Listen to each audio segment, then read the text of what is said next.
그깟 신발 팔아서 푼돈 버는 게 돈 버는 거예요? 늙으셨으면 진짜 생각을 하세요. 뭐 있는 장식이에요? 그 집 팔아서 저희 앞길 터줄 생각을 하셔야죠. 제 이름은 박영희예요. 올해 나이 60하고도 셋, 이 시장 바닥에서 잔뼈가 굵은 영희 신발 가게 사장이죠. 사람들은 저를 그냥 박 사장이라고 불러요. 제 가게는 이 북적대는 희망시장 초입, 목 제일 좋은 코너 자리에 떡하니 자리 잡고 있어요. 겉보기엔 낡은 2층짜리 상가 건물이지만 이게 제 청춘이고 제 눈물이고 제 유일한 자랑인 아들 김승우를 키워낸 제 전부죠. 25에 시집와서 아들 승우 하나 낳고 남들처럼 평범하게 그렇게 알콩달콩 사는 게 제 꿈이었어요. 그런데 하늘도 무심하시죠.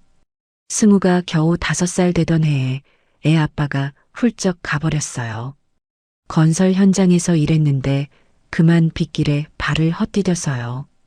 눈앞이 캄캄했죠. 5살짜리 아들 손을 잡고 시장 바닥에 주저앉아 얼마나 울었는지 몰라요.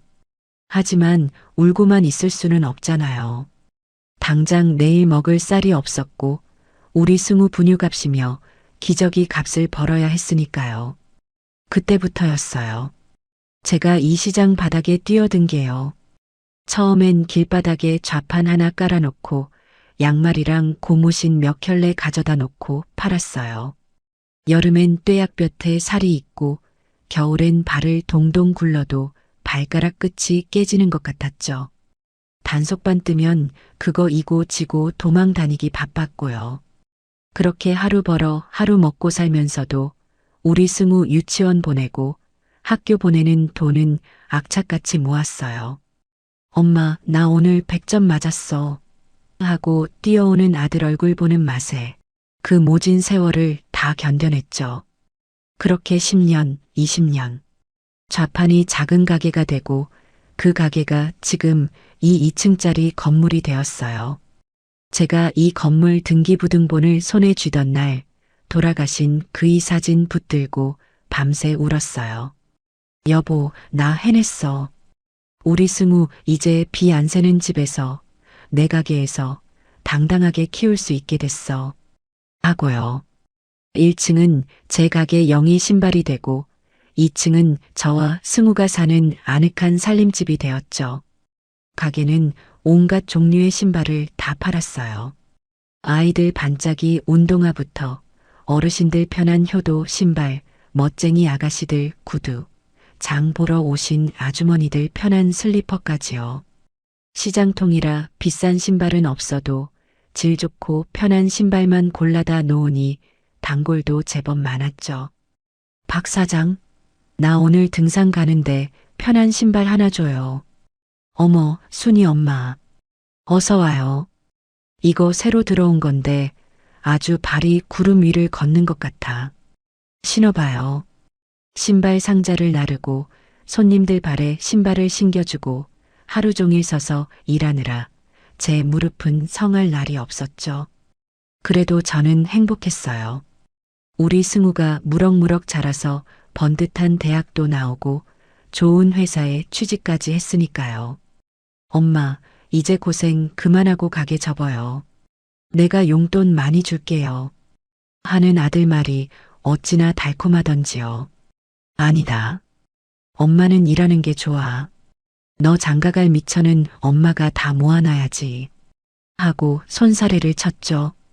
저한테는 이 가게가 제 삶이고 아들 승우가 제 유일한 자랑이자 희망이었어요. 그러던 어느 날이었어요. 퇴근하고 온 승우가 제 앞에 쭈뼛거리며 서더군요. 엄마, 저 드릴 말씀이 있어요. 뭔데 그래? 얼굴이 왜 그렇게 빨개져? 저 엄마, 저 결혼하고 싶은 여자가 있어요. 그 말을 듣는데 심장이 쿵 하고 내려앉는 것 같았죠. 기쁘기도 하고 서운하기도 하고 만감이 교차했어요. 그래, 어떤 아가씨인데? 어서 데려와. 엄마한테 인사시켜야지. 저는 애써 웃으면서 말했어요. 며칠 뒤 아들이 그 아가씨를 데리고 왔죠. 며느리감이 될 구다인이라고 했어요. 첫인상은 참 깍쟁이 같았죠. 삐쩍 마른 몸매에 얼굴은 분칠을 했는지 하얗고 눈꼬리가 살짝 올라간 게 앙칼져 보이기도 했어요. 하지만 제 아들이 좋다는데 제가 무슨 말을 하겠어요. 다인이는 싹싹하게 웃으면서 제게 고개를 꾸벅 숙였죠. 어머님 말씀 많이 들었어요. 승우 씨가 어머님 자랑을 어찌나 하던지요. 이렇게 고우실 줄은 몰랐네요. 아휴, 말하는 것 좀 보세요. 꿀이 뚝뚝 떨어졌죠. 아이고, 뭐려. 시장 바닥에서 늙은 사람인데. 어서 와요. 앉아요. 저는 미리 준비해둔 반찬들을 상다리가 부러지게 차려냈어요. 다인이는 젓가락으로 깨작깨작 음식을 맛보더니 어머님, 음식이 너무 맛있어요. 식당 하셔도 되겠어요. 하고 또 입에 발린 소리를 하더군요. 아들 승우는 뭐가 그렇게 좋은지 다인이가 말 한마디 할 때마다 입이 귀에 걸려서 엄마 다인이 괜찮죠? 정말 착해요. 하고 제 옆구리를 쿡쿡 찔렀어요. 그날 다인이가 돌아가고 승우가 제 손을 꼭 잡았죠. 엄마, 저 다인이 없으면 못 살아요. 결혼 허락해 주실 거죠? 아들 눈에 눈물이 그렁그렁 하더군요. 자식 이기는 부모 없다고 하잖아요. 알았다. 너희가 좋다는데 엄마가 반대할 힘이 있니? 대신 다인이한테 잘해줘라. 엄마처럼 고생시키지 말고. 저는 두 사람 결혼을 허락했어요. 그리고 제 딴에는 며느리 될 아이한테 뭐라도 해주고 싶어서 2층 살림집을 내주기로 마음먹었죠. 승우야, 다인이한테 말해. 집은 걱정하지 말라고. 이 2층 너희 쓰라고 싹 고쳐줄 테니까. 엄마는 1층 가게 옆에 작은 방 하나만 있으면 돼. 제 말에 승우가 펄쩍 뛰었어요. 엄마, 정말요? 다인이가 집 때문에 걱정 많이 했거든요. 역시 우리 엄마 최고야. 저는 그 길로 바로 사람을 불러 2층을 싹 수리했어요. 낡은 벽지며 장판을 다 뜯어내고 화사한 실크 벽지로 도배했죠. 싱크대도 반짝거리는 새 것으로 바꾸고 화장실도 요즘 유행한다는 호텔식으로 다 고쳐졌어요. 제 가게 밑천까지 탈탈 털어서요. 며느리 기죽이고 싶지 않았거든요. 어머님, 뭘 이렇게까지 하세요? 저희가 알아서 할 텐데. 하고 말은 그렇게 해도 반짝거리는 새 집을 보는 다인이 입은 귀에 걸려 있었죠. 결혼식도 성대하게 치러졌어요. 제가 평생 모은 돈, 아들 장가 보내는데 아낄 게 뭐 있겠어요. 시장 상인들도 다 와서 축하해줬죠. 아이고, 박 사장. 아들 장가 보내니 이제 한시름 놓겠네. 며느리가 아주 백여우처럼 예뻐요. 저는 하객들 손을 잡으면서 고마워요. 다 우리 승우가 잘 커준 덕이죠. 하고 웃었어요. 저는 정말 세상을 다 가진 것 같았죠. 이제 며느리도 생겼으니 1층에서 같이 가게 일 도우면서 오순도순 그렇게 늙어갈 일만 남았다고 생각했어요. 신혼여행을 다녀오고 딱 한 달이었어요. 처음 한 달은 다인이도 싹싹하게 굴더군요. 아침마다 2층에서 내려와서 어머님, 안녕히 주무셨어요? 하고 인사하고 제가 차려준 아침밥도 꼬박꼬박 받아먹고요.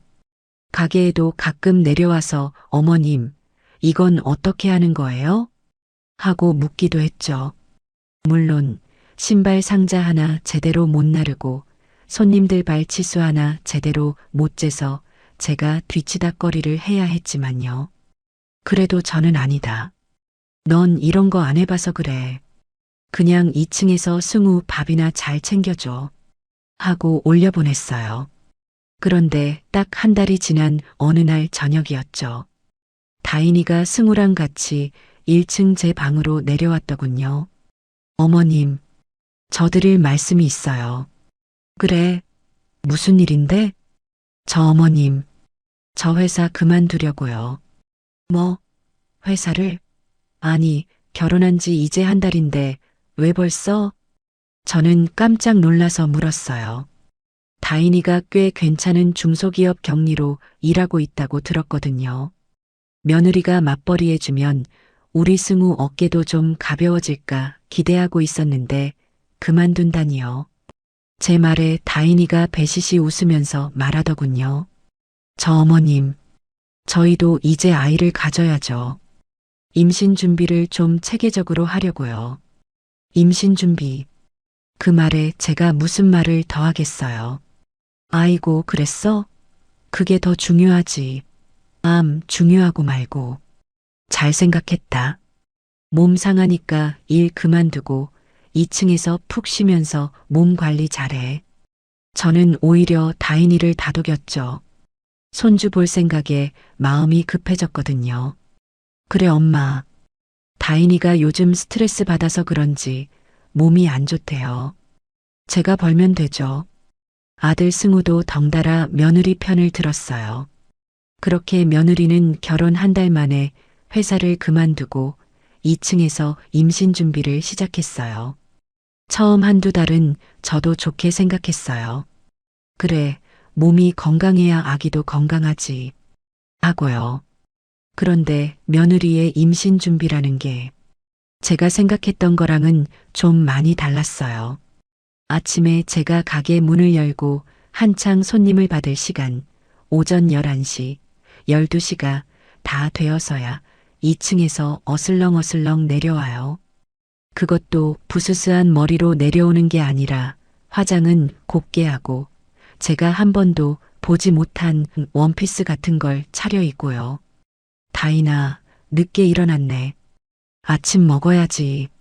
하고 제가 부엌에서 밥상을 차리려고 하면 손사래를 쳤죠. 아, 어머님.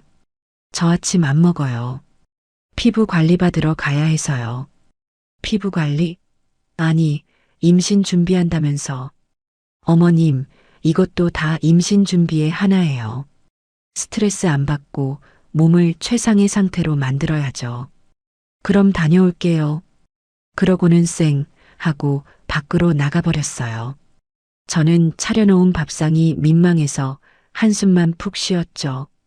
저녁 때가 돼서야 돌아오는데 양손에는 백화점 쇼핑백이 한가득 들려 있었어요. 다인아, 이건 또 다 뭐니? 어머님, 이거 다 인부복 미리 사는 거예요. 요즘엔 인부복도 예쁘게 나와요. 그리고 이건 유기농 화장품이고 이건 그냥 제 신발이요. 스트레스 풀려고 하나 샀어요. 하루 이틀이 아니었어요. 오늘은 피부 관리, 내일은 네일 아트, 모레는 요가 학원. 임신 준비한다는 며느리가 집에 붙어 있는 날이 없었죠. 2층에서 밥을 해 먹는 꼴을 못 봤어요. 맨날 배달 음식 시켜 먹고 그 쓰레기도 1층 제 가게 앞에 떡하니 내놓기 일쑤였죠. 택배 상자는 하루가 멀다고 2층 계단에 쌓여갔어요. 이거 다 뭐니? 하고 물어보면 어머님, 다 아기한테 좋은 거예요. 유기농 식재료, 태교에 좋은 책하고 둘러대기 바빴죠. 저는 1층 신발 가게에서 아침부터 밤까지 손님들 발에 신발 신겨가며 먼지 뒤집어 쓰고 일하는데 며느리는 2층에서 제 아들이 벌어다 주는 돈으로, 아니, 어쩌면 제가 벌어다 2층에 보태주는 생활비로 저렇게 쇼핑이나 하러 다니는 걸 보니 속에서 천불이 나기 시작했어요. 하지만 저는 꾹 참았죠. 그래, 다 손주 보려고 저러는 거겠지. 젊은 애들 방식은 우리 때랑 다른 거겠지. 하고요. 그때까지만 해도 저는 그게 불행의 시작인 줄도 모르고 그저 며느리의 그 뻔뻔한 거짓말을 믿어주려고 애썼던 거예요. 그렇게 며느리 다인이가 회사를 그만두고 임신 준비라는 명목으로 집에서 놀기 시작한 지 석 달쯤 지났을까요? 저는 그동안 속이 숫덩이처럼 타들어갔지만 다 손주 보려고 저러는 거다 그 마음 하나로 꾹꾹 눌러 참았어요. 아침 일찍 가게 문을 열고 저녁 늦게까지 신발 상자를 나르고 손님들 발에 신발을 신겼다 벗겼다 하면서 제 무릎은 시큰거리고 손마디는 퉁퉁 부었죠. 하지만 2층에 사는 며느리는 아침 11시가 넘어야 겨우 일어나서 제가 차려놓은 밥상은 쳐다보지도 않고 어머님, 저 오늘 요가 가요. 어머님, 저 오늘 산전관리 마사지 예약했어요. 하면서 밖으로 나돌기 바빴어요. 임신 준비한다는 사람이 시장 골목 떡볶이는 입에도 안 대면서 백화점 1층에 있는 비싼 케이크는 하루가 멀다고 사다 먹더군요. 그러던 어느 토요일이었어요. 시장은 주말이라 발 디딜 틈 없이 붐볐죠. 신발 가게도 마찬가지였어요. 날이 풀리기 시작하니 봄 신발 찾는 손님들로 가게 안이 미어터질 지경이었죠. 사장님, 이 운동화 240 있어요? 박 사장, 우리 손주 신길 예쁜 구두 하나 줘요. 이거 얼마예요? 여기저기서 저를 부르는 소리에 저는 몸이 10개라도 모자랄 판이었어요. 아이고, 손님, 잠깐만 기다려요. 사이즈 찾아드릴게요. 창고에서 상자를 이고 지고 나오는데 2층에서 며느리가 내려오더군요. 그것도 가게 일손을 도울 복장이 아니었어요. 하늘색 원피스에 하얀색 하이힐까지 빼입고 머리는 미용실에서 막 드라이한 것처럼 반짝거렸죠. 딱 봐도 나들이 가는 차림이었어요. 어머님, 저 오늘 친구들 만나서 점심 먹고 오려고요.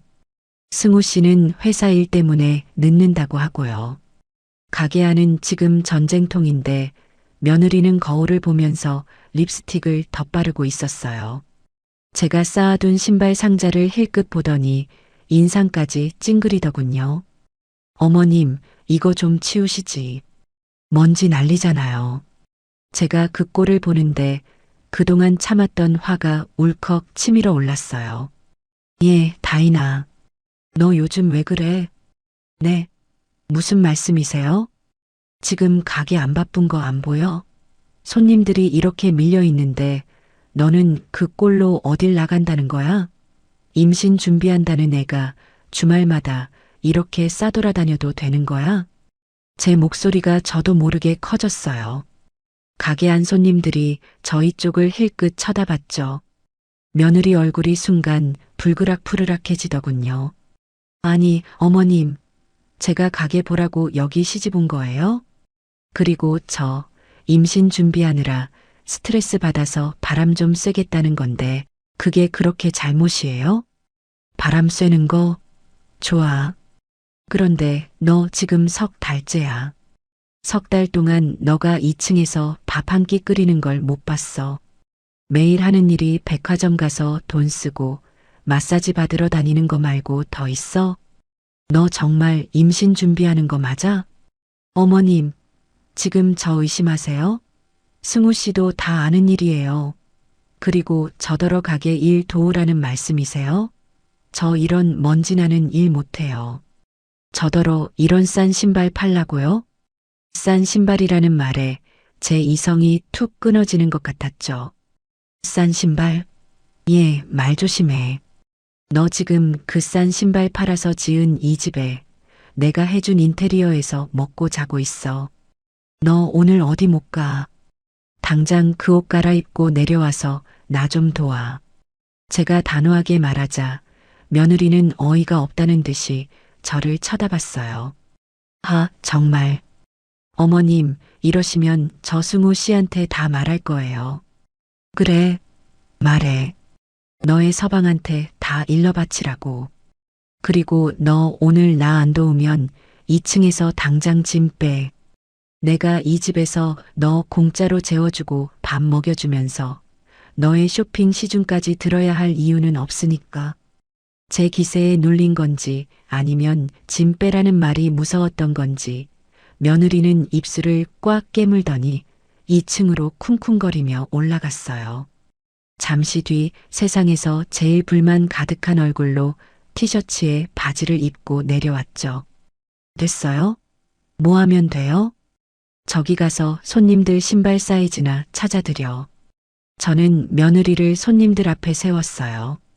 하지만 그게 제 실수였죠. 며느리는 일을 돕는 게 아니라 일을 망치고 있었어요. 아가씨, 내가 240 달라고 했지. 230을 달라고 했어요? 지금 발가락 터지겠네요. 신발 팔 줄도 몰라요? 아, 죄송해요. 숫자가 잘 안 보여서요. 그럼 이건 어떠세요? 이건 245인데요. 아니, 이 아가씨가 지금 장난해요. 240이 없다면 없다고 말을 해야죠. 230 줬다가 245 줬다가. 박 사장, 이 아가씨 일 배운 지 얼마나 됐어요? 답답해 죽겠네요. 단골인 순이 엄마가 소리를 빽 질렀어요. 제가 달려가서 아이고, 순이 엄마. 미안해요. 얘가 오늘 처음이라 그래. 내가 금방 240 찾아줄게. 여기 있었네. 하고 수습했죠. 며느리는 뒤에서 까다롭기는 하고 중얼거렸어요. 그게 끝이 아니었어요. 잠시 뒤 대학생으로 보이는 젊은 남자가 신발 상자를 들고 씩씩거리면서 가게로 다시 들어왔어요. 사장님, 장사 이런 식으로 하세요?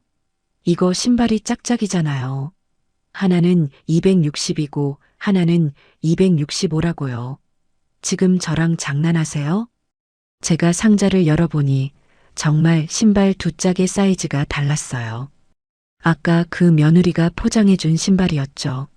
아이고, 총각. 미안해요. 제가 정신이 없어서 금방 맞는 걸로 바꿔줄게요. 저는 며느리에게 눈을 흘기며 새 신발을 꺼내줬어요. 손님들이 썰물처럼 빠져나가고 며느리는 의자에 퍼질러 앉아서 스마트폰만 만지작거리고 있었죠. 제가 그 뒤통수에 대고 말했어요. 다인아, 너 정말 일부러 그러는 거니? 아니면 정말 할 줄 아는 게 그거밖에 없어?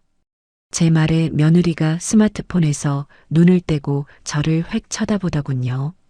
뭐가요? 제가 뭘 어쨌다고요? 너가 뭘 어째?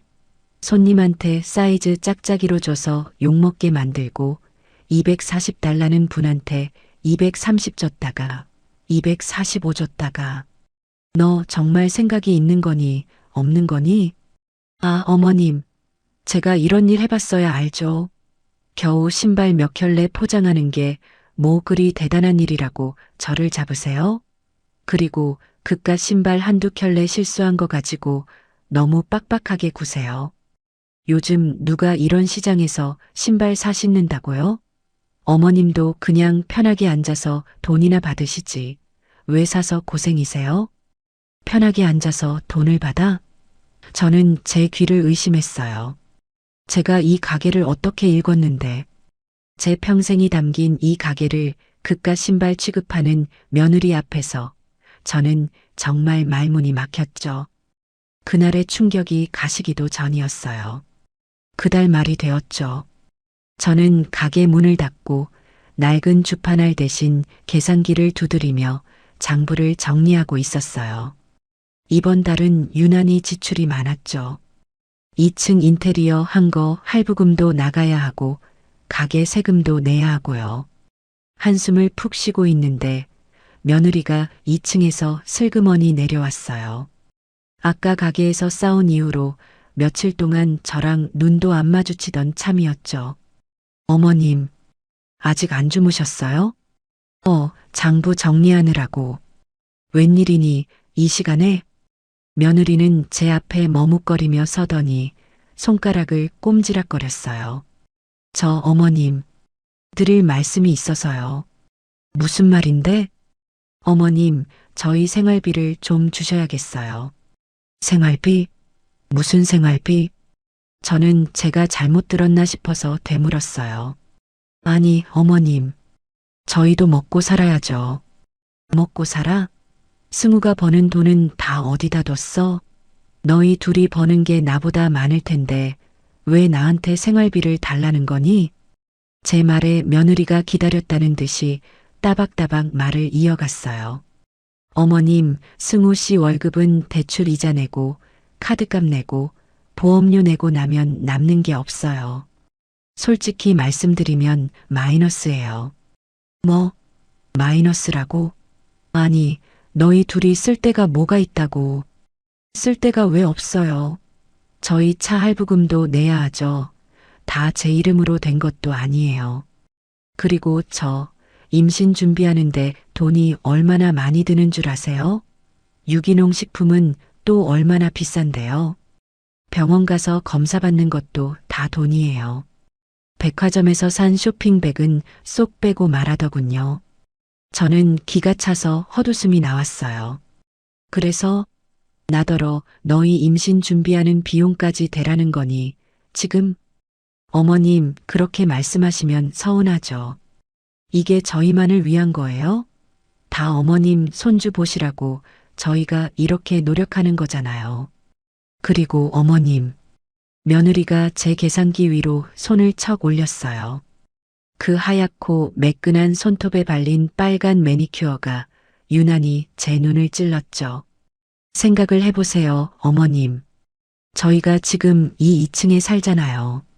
어머님이 이 2층을 다른 사람한테 세를 줬으면 월세를 받으실 거 아니에요? 못 받아도 한 달에 150은 받으실 텐데. 그 월세 저희가 못 들어오게 막고 있는 거잖아요. 저는 정말 제 귀를 의심했어요. 이게 지금 무슨 소리인가 싶었죠. 그러니까요. 그 월세 저희한테 주는 셈 치고 저희 생활비를 좀 보태주셔야죠. 이게 그렇게 부당한 요구는 아니라고 생각하는데요. 부당한 요구가 아니라고? 제 목소리가 떨려 나왔어요. 예, 다인아. 내가 너희 살라고 이 2층 내 돈 들여서 싹 다 고쳐줬어. 너희한테 월세 한 푼 안 받고 관리비도 내가 다 내주고 있어. 그런데 이제 와서 나더러 너희한테 월세를 내라고? 내가 너희한테 월세를 내라는 게 아니라 그만큼의 생활비를 보태달라는 거잖아요. 말귀를 못 알아들으세요? 어차피 저희가 여기서 살면서 어머님 모시고 있는 거나 마찬가지인데 그 정도는 해주실 수 있잖아요. 모시고 살아? 제가 저를 모시는 거죠. 1층에서 뼈 빠지게 일해서 2층에 밥까지 차려 바치고 있는데요. 저는 너무 어이가 없어서 말이 안 나왔어요. 얼마를 달라는 건데? 많이도 안 바래요. 한 달에 200만 원만 주세요. 그럼 저희가 알아서 아껴 쓰고 임신 준비도 더 열심히 할게요. 200만 원이요. 제 가게 한 달 순이익의 절반이 넘는 돈이었죠. 그걸 많이도 안 바란다고 말하는 며느리의 뻔뻔함에 저는 주먹을 꽉 쥐었어요. 제 손마디가 파르르 떨렸죠. 못 줘. 아니, 안 줘. 너희가 어디서 빚을 졌는지 카드값으로 뭘 샀는지는 모르겠지만 내 돈은 단 한 푼도 못 줘. 당장 2층으로 올라가. 제 단호한 말에 며느리 얼굴이 굳어지더군요. 어머님, 정말 이렇게 나오실 거예요? 좋아요. 그럼 저 승우 씨랑 상의 다시 해볼게요. 승우 씨도 제 생각이 맞다고 할걸요? 며느리는 그렇게 말하고는 쌩하니 2층으로 올라가 버렸어요. 저는 그 자리에 한참을 망연자실하게 앉아 있었죠. 승우 씨도 제 생각이 맞다고 할 거다. 그 말이 제 가슴에 비수처럼 꽂혔어요. 아니나 다를까? 그날 밤이었어요. 아들 승우가 퇴근하고 2층으로 올라갔다가 한참 만에 쭈뼛거리면서 1층 제 방으로 내려왔더군요. 얼굴이 잔뜩 상기되어 있었어요. 2층에서 며느리랑 한바탕 한 게 분명했죠. 엄마 아직 안 주무셨어요? 너 기다렸어. 앉아봐. 저는 아들 얼굴을 똑바로 쳐다봤어요. 제 하나뿐인 아들. 제가 시장 바닥에서 구르면서 금이야 오기야 키운 아들이었죠. 승우야, 너 다인이가 낮에 나한테 무슨 말 했는지 들었어? 승우가 제 눈을 피했어요. 아, 그게 엄마. 다인이가 저한테 다 말했어요. 뭐라고 하던가요? 내가 생활비 200만 원을 안 줘서 섭섭하다고 하던가요? 아니, 엄마. 그게 아니라 다인이가 요즘 많이 힘들어해서 그래요. 임신이 생각대로 잘 안 되니까 스트레스도 많이 받고요. 그래서 나더러 200만 원을 달라는 게 말이 된다고 생각해? 너희가 이 집에 월세 내고 살아? 내가 너희한테 빚졌어? 제가 목소리를 높이자 승우가 고개를 푹 숙였어요. 엄마, 미안해요. 다인이가 아직 철이 없어서 그래요. 걔가 원래 그런 애는 아닌데요. 그래, 우리 아들은 아직 내 편이구나. 저는 그 순간 아주 잠깐 희망을 가졌어요. 우리 승우가 며느리를 좀 혼내주고 정신 차리게 만들어줄 거라고 믿었죠. 승우야, 너가 다인이 좀 잘 타일러. 아무리 그래도 시어미한테 월세 내놓으라는 며느리가 세상에 어디 있어? 그리고 너 다인이가 돈을 어디다 그렇게 쓰는지 좀 알아봐. 임신 준비한다는 애가 매일 백화점 쇼핑백을 들고 들어오는 게 아무래도 이상해요.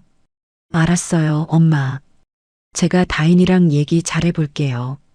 엄마, 죄송해요. 저 때문에 엄마가. 승우가 울먹거리면서 2층으로 올라갔어요.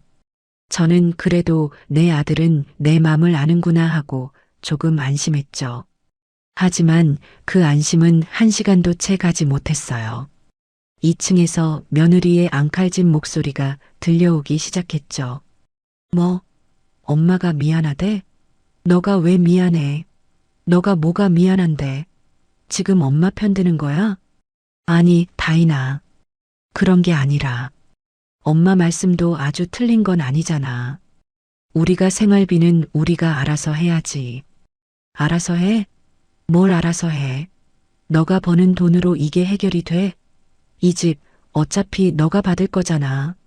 우리가 미리 좀 쓰겠다는데 그 늙은이가 고집 부리는 거 아니야. 너가 지금 누구 때문에 이렇게 고생하는데 너의 자식 낳아주려고 내가 지금 이렇게 애쓰는데 너는 너의 마누라 편은 안 들고. 다인아, 말 조심해. 누가 듣겠어. 들으라지. 뭐? 내가 틀린 말 했어? 너 오늘 엄마한테 200만 원 못 받아오면 나랑 끝인 줄 알아. 나 당장 이 집 나갈 거야. 너의 그 잘난 엄마랑 둘이서 그 낡은 신발 가게나 지키면서 잘 먹고 잘 살아. 와장창 2층에서 유리가 깨지는 소리가 들렸어요. 저는 심장이 쿵 하고 내려앉았죠. 낡은 신발 가게, 늙은이 고집. 잠시 뒤 2층 계단을 내려오는 무거운 발걸음 소리가 들렸어요. 승우였죠. 제 방문을 열고 들어오는 아들의 얼굴은 아까와는 완전히 다른 사람이 되어 있었어요. 저 엄마, 왜 그래? 또 무슨 일이니? 승우가 제 앞에 무릎을 꿇고 앉았어요. 엄마, 다인이 말이 아주 틀린 건 아닌 것 같아요. 뭐라고? 다인이가 지금 너무 예민해서 그래요. 저러다가 정말 큰일 날 것 같아요. 의사가 스트레스 받으면 절대 안 된다고 했거든요. 엄마가 조금만 이해해 주시면 안 돼요? 이해? 뭘 이해하라는 거니?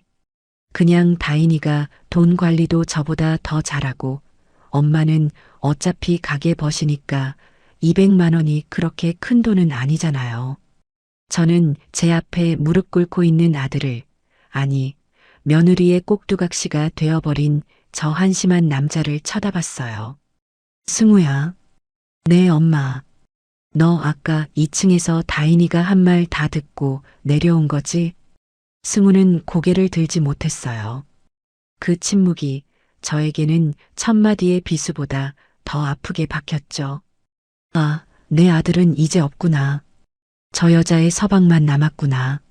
저는 그날 밤 제 방에 홀로 앉아 제가 평생을 바쳐 키워낸 아들을 제 마음속에서 떠나보냈어요. 그날 이후로 저는 아들 내외에게 생활비로 200만 원씩을 붙여주기 시작했어요. 돈을 주는 게 좋아서가 아니었어요. 그 돈을 안 주면 당장 2층에서 며느리가 무슨 난리를 칠지, 그리고 그 난리통에 내 아들놈이 또 어떤 바보 같은 짓을 할지, 그걸 보는 게 두려워서였어요. 차라리 돈 주고 조용히 지내는 게 낫겠다 싶었어요. 하지만 며느리 구다이는 제 그런 마음을 호의가 계속되면 권리인 줄 안다고 하던가요? 딱 그 짝이었어요. 200만 원을 받아가면서도 어머님 고맙습니다라는 말 한마디가 없었어요. 오히려 당연하다는 듯이 받아갔어요. 돈이 생기니 씀씀이는 더 커졌어요. 이제는 백화점 쇼핑백이 아니라 명품 브랜드 로고가 박힌 종이 가방을 들고 들어오기 시작하더군요. 다이나, 그 가방은 또 뭐니?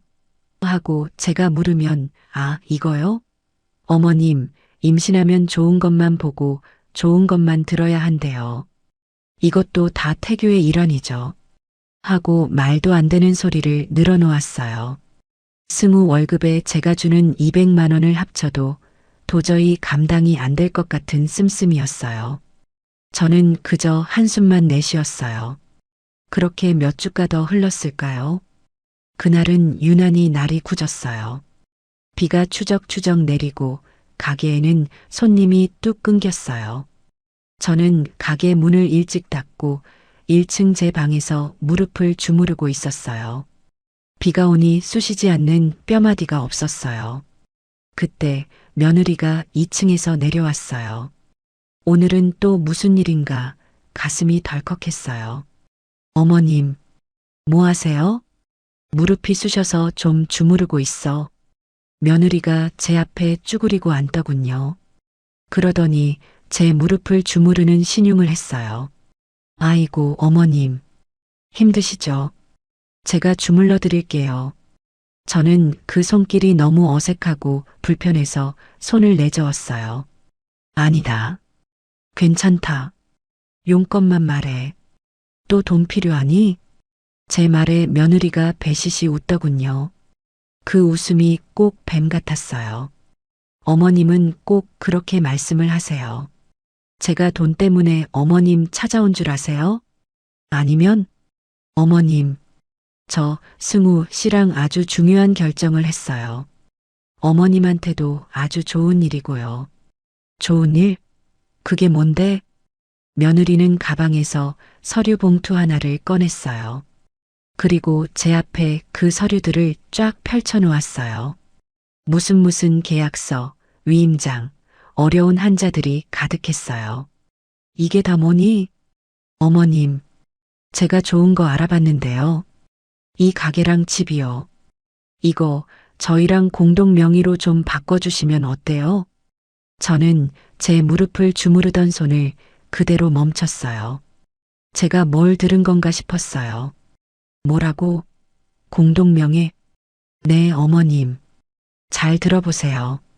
어머님도 이제 연세가 있으시잖아요. 언제까지 이 신발 가게 하실 거예요? 이 건물 그냥 가지고만 있으면 세금만 많이 나와요. 그러니까 이걸 저희랑 공동 명의로 바꾸는 거예요. 그렇게 하면 이 건물을 담보로 저희가 대출을 좀 받을 수 있어요. 그걸로 승우 씨랑 작은 사업을 하나 시작하려고요. 요즘 뜨는 아이템이 있거든요. 그게 잘 되면 어머님 이 고생 안 하셔도 돼요. 저희가 매달 용돈 두둑하게 드릴게요. 네. 저는 서류를 펼쳐놓고 신이 나서 떠드는 며느리의 얼굴을 멍하니 쳐다봤어요. 대출? 사업? 예, 다이나. 네, 어머님. 좋은 생각이죠? 너 지금 제정신이니? 이게 어떤 건물인 줄 알아? 내가 평생을 바쳐서 길바닥에서 양말 팔아서 번 돈으로 산 내 집이고 내 가게야. 그런데 이걸 너희랑 공동 명의로 바꾸라고? 너희가 이걸로 대출을 받게? 어머님, 왜 그렇게 흥분하세요? 어차피 이거 나중에 다 승우 씨한테 물려주실 거잖아요. 안 그래요? 그거 그냥 미리 좀 당겨서 하자는 거예요. 세금 문제도 그렇고 이게 다 어머님 생각해서 그러는 거라니까요. 나를 생각해? 저는 기가 차서 말이 안 나왔어요. 제 피 같은 건물을 담보로 대출을 받아서 사업을 하겠다고요? 무슨 사업인지도 모르는데 며느리의 그 당돌함을 넘어서 사악함에 온몸이 떨렸어요. 안 된다. 제 목소리는 쇠처럼 차갑게 나갔어요. 그건 절대 안 된다. 어머님, 이 건물은 내 거야. 내 눈에 흙이 들어가기 전까지는 이 건물, 손톱만큼도 너희한테 줄 생각 없어. 너희가 사업을 하든 대출을 받든 그건 너희가 알아서 해. 내 건물 가지고는 어림도 없는 소리 하지 마. 저는 서류를 쓸어 모아서 며느리에게 도로 던져줬어요. 당장 이거 가지고 올라가. 그리고 다시는 이런 말 꺼내지도 마.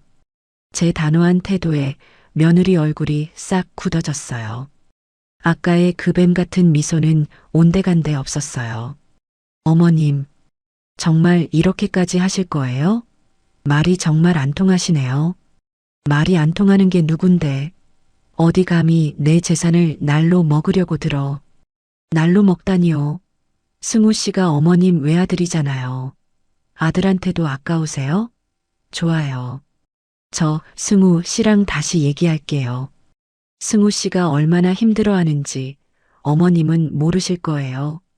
며느리는 서류를 챙겨 들고 2층으로 쿵쿵거리며 올라가 버렸어요. 저는 그 자리에 주저앉아 가쁜 숨을 몰아쉬었어요. 생활비를 달라고 할 때 그때 내쫓았어야 했는데 후회가 밀물처럼 밀려왔어요. 그날 밤 저는 1층 제 방에서 잠을 이룰 수가 없었어요. 밖에는 여전히 비가 내렸고 제 마음은 그 빗물보다 더 차갑게 식어갔어요. 아니나 다를까 2층에서 또다시 며느리의 앙칼진 목소리가 들려오기 시작했어요. 낡은 상가 건물이라 2층에서 소리를 지르면 1층까지 그 소리가 다 울렸거든요. 너가 엄마한테 똑바로 말해. 너 바보야? 너의 명의로 해달라는 것도 아니잖아. 그냥 공동 명의라고. 우리가 대출받아서 사업하겠다는데 그게 그렇게 어려워? 다인아, 그건 좀 너무 갑작스럽잖아. 그리고 그 건물은 엄마 전부야. 우리가 어떻게 해? 아들 승우의 기어들어가는 목소리가 들렸어요. 저는 이불을 뒤집었었지만 며느리의 목소리는 그 이불을 뚫고 제 귓속으로 파고들었어요. 전부 같은 소리 하네. 어차피 너가 받을 재산인데 그거 미리 좀 쓰겠다는데 뭐가 문제야. 그 늙은이 고집 때문에. 우리가 지금 이 고생을 하는 거 아니야. 늙은이 고집. 지난번에 들었던 그 말이 또다시 제 가슴을 후벼 팠어요. 너가 지금 그 낡은 신발 가게 그거 하나 지키자고 이러는 거야? 너가 그러고도 남자야? 그깟 신발 몇 푼이나 한다고. 그거 아껴서 우리 언제 부자 될래? 언제까지 이 시장 바닥에서 썩을 거야. 다인아, 제발 말 조심 좀 해. 엄마 들으시겠어. 들으라고 하는 소리야. 들으시라고요. 어차피 우리 여기서 더 못 살아. 너 당장 내려가서 엄마한테 공동명의 서류에 도장 받아내. 그거 못 받아내면 나랑 끝인 줄 알아. 나 당장 이 짐 싸서 나갈 테니까. 너의 그 잘난 엄마랑 둘이서 그 낡은 신발 가게나 끌어안고 평생 살아. 와장창 또 무언가가 깨지는 소리가 들렸어요. 그리고는 흐느끼는 소리, 며느리가 우는 것 같았어요. 내가 누구 때문에 이러는데. 우리 아기한테 좋은 것만 해주고 싶은데. 흑흑, 너는 내 맘도 몰라주고.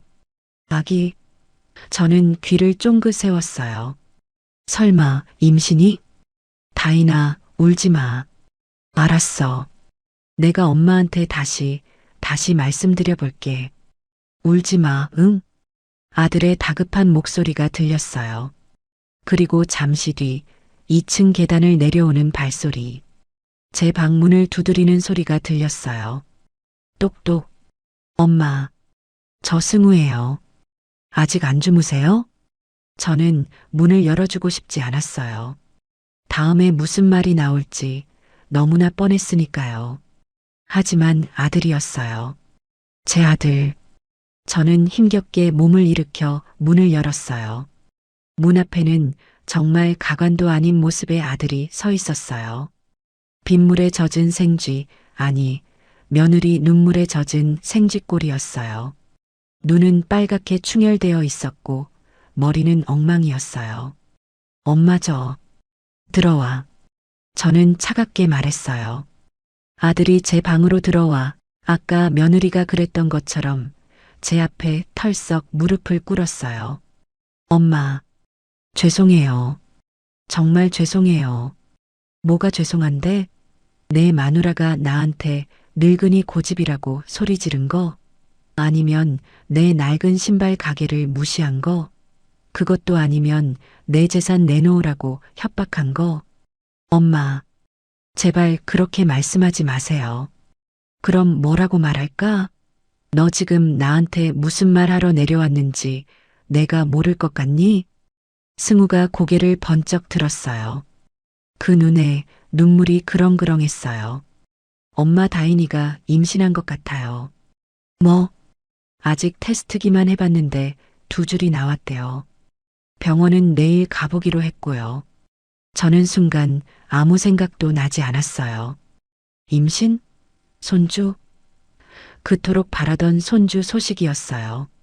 그게 정말이야? 네, 엄마. 그래서 다인이가 더 예민하게 구는 거예요. 뱃속의 아기 때문에 스트레스 받으면 안 되는데 자꾸 엄마가 내가 뭘 어쨌다고? 아니, 그게 아니라 엄마.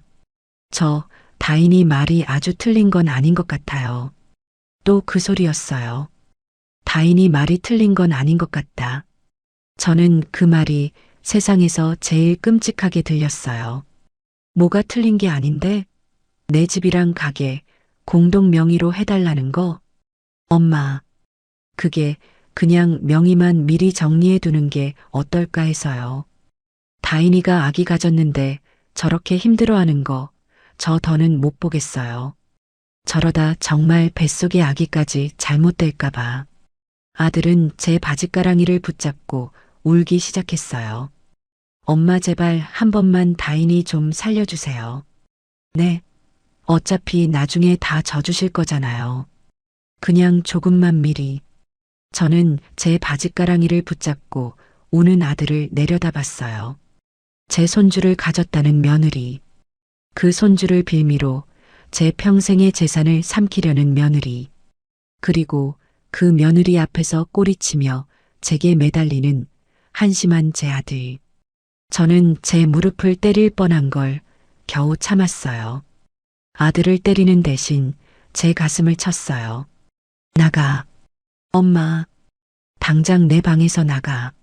제 목소리는 빗소리에 묻혀서도 얼음장처럼 차가웠어요. 너는 네 애미가 평생 피땀 흘려 모은 재산을 저렇게 날로 먹으려는 여자한테 홀려서 이제는 있지도 않은 손주까지 팔아서 그게 내 입에서 나올 소리야? 엄마, 다인이 임신했다니까요.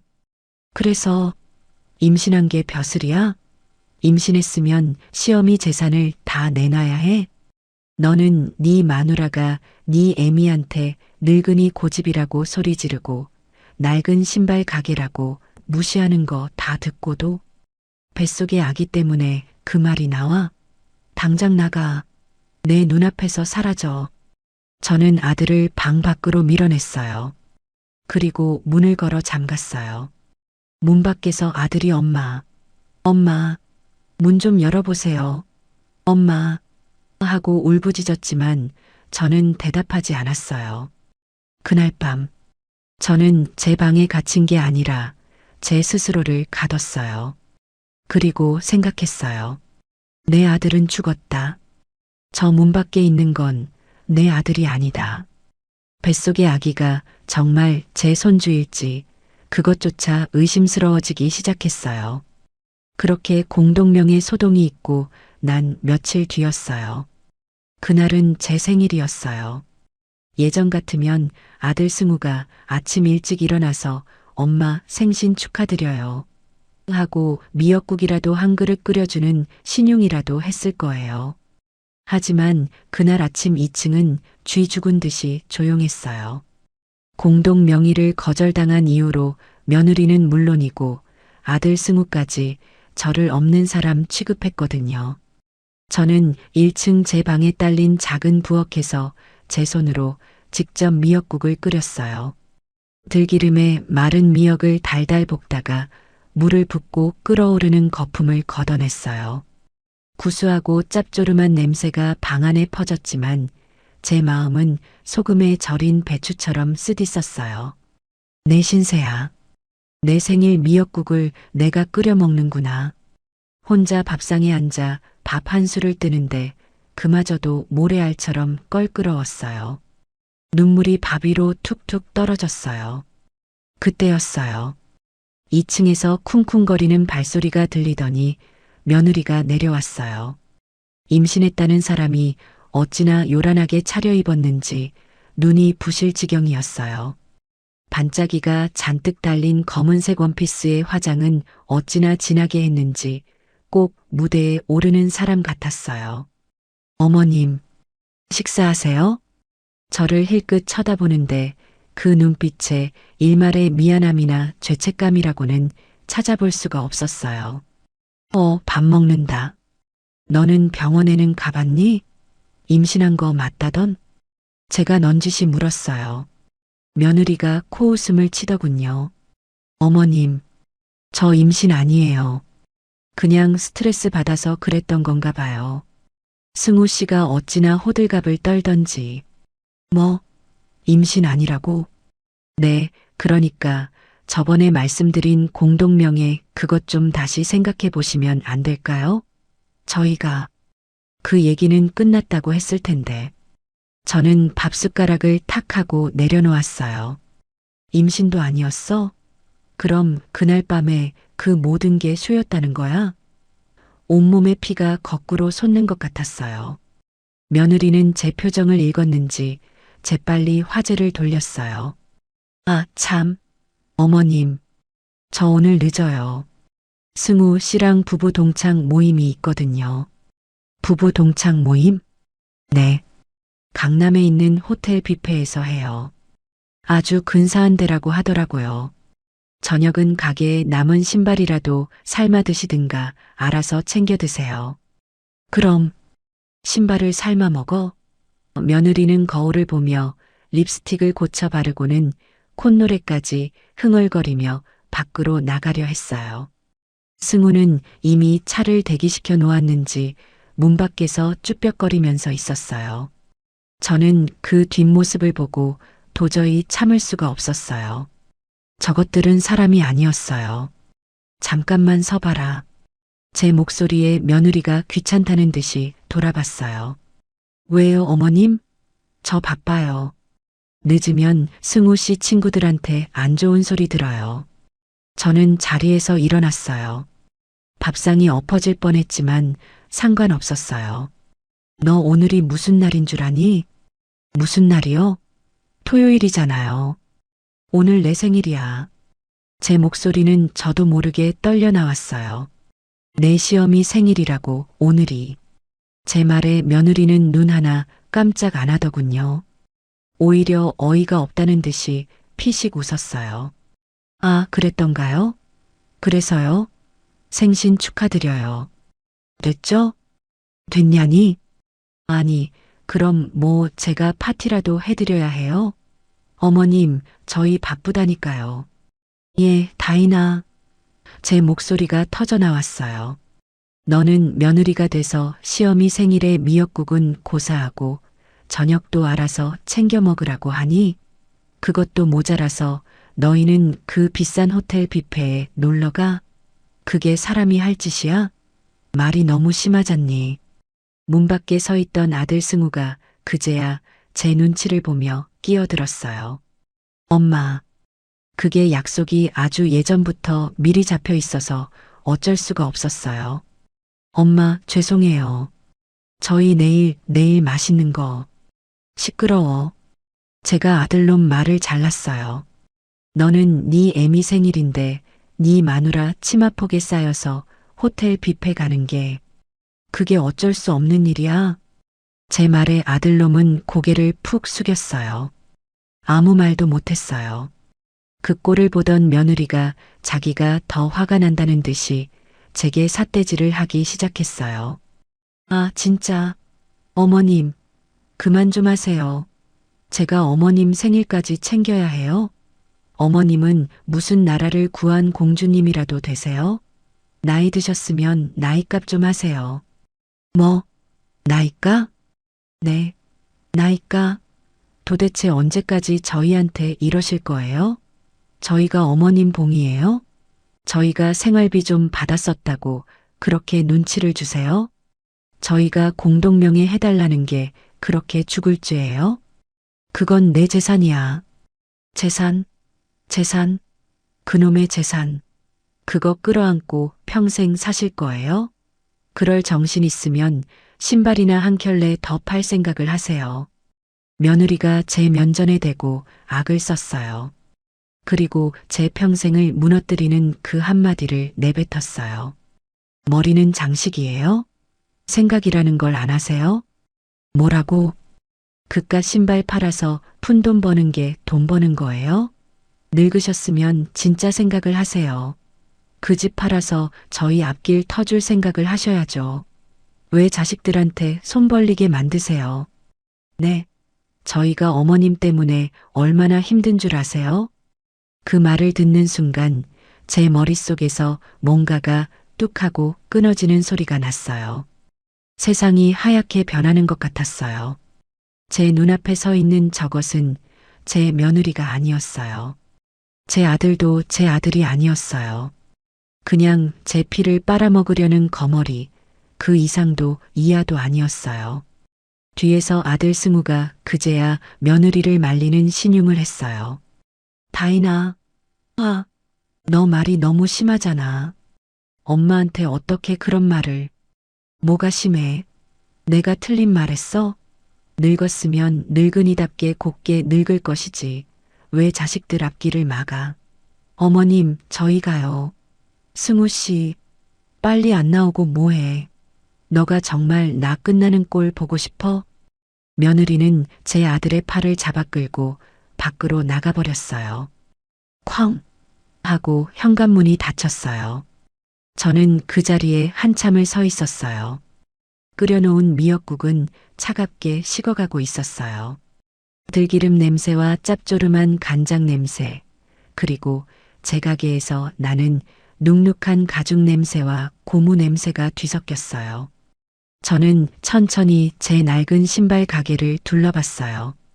벽에 걸린 제 빛바랜 사진, 아들 승우의 초등학교 졸업식 사진, 모든 게 어제 일처럼 선명했어요. 그래. 제 입에서 낮은 목소리가 새어나왔어요. 생각이란 걸 해야지. 너희가 아니라 내가. 똑똑히, 아주 똑똑히 해줘야겠다. 저는 식어버린 미역국을 그대로 쓰레기통에 부어버렸어요. 그리고 제 방 서랍 깊숙한 곳에서 낡은 전화번호 수첩 하나를 꺼냈어요. 거기에는 제 오랜 단골이자 이 시장통에서 제일 용하다는 부동산 사장님의 이름이 적혀 있었어요. 사장님, 저 영희 신발인데요. 네, 저 가게 좀 내놓으려고요. 그날 제 생일에 저는 제 모든 것을 버리기로 결심했어요. 아니, 되찾기로 결심했어요. 쾅!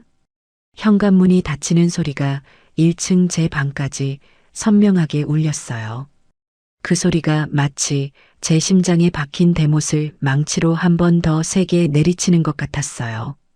저는 한참 동안 그 자리에 못 박힌 듯이 서 있었어요. 며느리 구다인이 제 면전에 대고 악을 쓰며 내뱉은 말들이 제 귓가와 머릿속을 계속 맴돌았어요. 머리는 장식이에요? 생각이라는 걸 안 하세요? 신발이나 한 켤레 더 팔 생각을 하세요. 늙었으면 늙은이답게 곱게 늙을 것이지. 왜 자식들 앞길을 막아? 그래요. 제 머리는 정말 장식이었나 봐요. 그 머리로 평생을 저것들을 위해서, 아니, 제 피를 빨아먹는 거머리들을 위해서 돈 벌 생각만 하고 살았으니까요.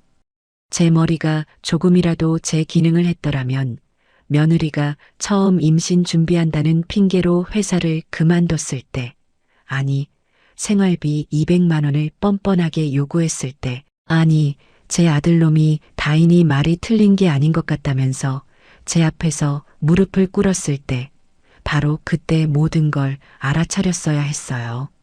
하지만 저는 정말 바보였어요. 그깟 손주라는 있지도 않은 허상에 홀려서 제 아들이라는 이미 속부터 썩어 문드러진 동아줄을 붙잡고 있었던 거예요. 제 생일이라고 제 손으로 직접 끓인 미역국이 밥상 위에서 차갑게 식어가고 있었어요. 고소했던 들기름 냄새가 이제는 역하게 느껴졌어요. 저는 그 미역국 그릇을 말없이 들어 올렸어요. 그리고 1층 제 방에 딸린 작은 부엌 개수대에 망설임 없이 그대로 쏟아부어 버렸어요.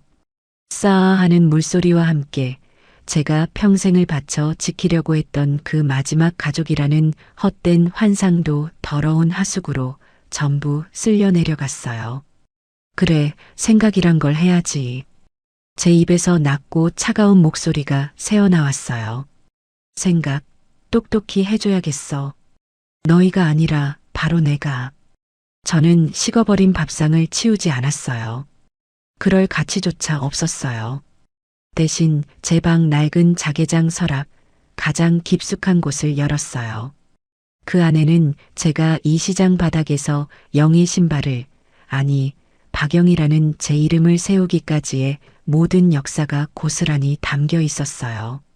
손때 묻은 낡은 통장들이 수십 개나 쌓여 있었어요. 길바닥 좌판에서 양말을 팔아모은 돈으로 만든 첫 번째 통장. 그 통장으로 작은 가게를 얻었을 때 눈물로 맹세했던 두 번째 통장. 그리고 마침내 이 2층짜리 건물을 영희 신발을 샀을 때 돌아가신 그이의 사진을 붙들고 밤새 울게 만들었던 그 모든 통장들. 그리고 그 통장들 밑 가장 소중하게 비단 보자기에 쌓여 있는 것이 있었어요. 바로 이 상가 주택의 등기부등본이었어요. 저는 그 등기부등본을 천천히 펼쳐봤어요. 제 이름 박영희, 세 글자가 아주 선명하게 박혀 있었어요. 김승우도 구다인도 아닌 오롯이 박영희 제 이름 석자였어요. 내 거야.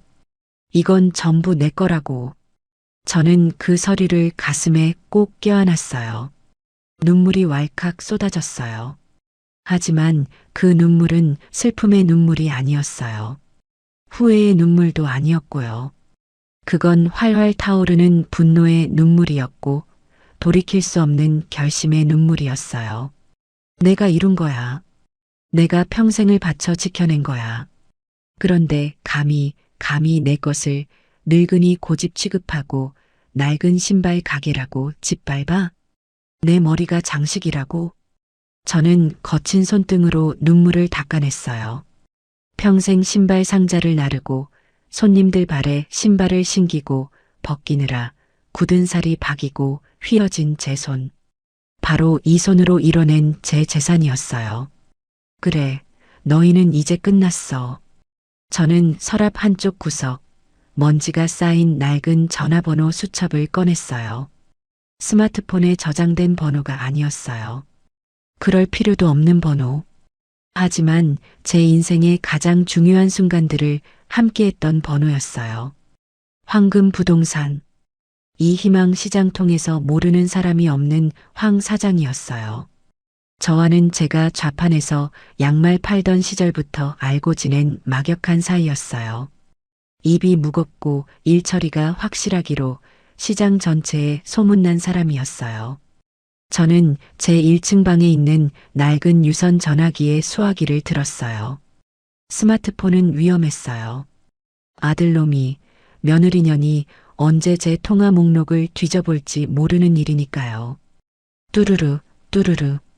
신호음이 2번 울리고 익숙하고 굵직한 목소리가 들려왔어요. 네, 황금 부동산입니다. 사장님, 저예요, 영희 신발. 제 목소리가 잔뜩 잠겨 있었어요. 황 사장님이 금방 제 목소리를 알아차렸어요. 아이고, 박 사장. 웬일이슈? 목소리가 왜 그래요? 무슨 일 있어요? 사장님, 다름이 아니라. 저는 마른 침을 한번 꿀꺽 삼켰어요. 저 가게. 아니, 이 건물 팔아야겠어요. 뭐? 건물? 지금 박 사장 그 건물 말이요? 황 사장님의 목소리도 놀란 것이 역력했어요. 아니, 갑자기 왜요? 무슨 일인데 그래요? 사장님, 묻지 마세요. 그냥 팔아야겠어요. 아주 급하게요. 급하게? 아니, 박 사장. 그 건물은 박 사장한테 전부나 마찬가지인데. 사장님, 제가 말을 잘랐어요. 사장님, 제 부탁 하나만 들어주세요. 제가 사장님만 믿고 전화드린 거예요. 말해봐요, 박 사장. 황 사장님의 목소리가 낮고 진지하게 가라앉았어요. 조건이 있어요. 첫째, 이 건물 시세 같은 거 상관없어요. 무조건 최고가로 받아주세요. 하지만 가장 빨리 현금으로 처리할 수 있는 사람이어야 해요. 일주일, 아니, 사흘 안에 잔금까지 다 치를 수 있는 그런 사람으로요. 사흘? 박 사장, 그건 너무 무리한데. 둘째, 저는 황 사장님의 말을 또다시 잘랐어요. 이게 가장 중요했어요. 절대로 아무도 모르게 해주세요. 특히 우리 아들 김승우, 그리고 제 며느리 구다인. 그 둘은 절대로 알아서는 안 돼요. 모든 게 끝날 때까지 이건 사장님과 저 둘만의 비밀이에요. 수화기 너머로 황 사장님의 깊은 한숨소리가 들려왔어요. 박 사장, 혹시 아들 내외랑 무슨 일 있었구먼. 내가 이 시장 바닥에서 수십 년 구른 사람인데 이런 경우 한두 번 본 게 아니지. 사장님, 제발. 알았소다. 황 사장님이 제 말을 막았어요.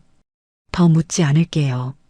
박 사장 그간 어떻게 살아왔는지 내가 다 아는데 오죽하면 나한테 이런 부탁을 했겠어요. 황 사장님의 그 한마디에 저는 또다시 눈물이 핑 돌았어요. 마침 있긴 있어요. 이 근처 상가 싹 사들여서 큰 식당 차리려는 현금 부자가 하나 있긴 한데 박 사장 그 코너 자리를 엄청 눈독 들이고 있었거든. 근데 박 사장이 팔 사람이 아니라고 내가 일찌감치 잘라 말했는데 그 사람 잡으세요. 그 사람 당장 잡으세요, 사장님. 시세보다 더 쳐준다고 하세요.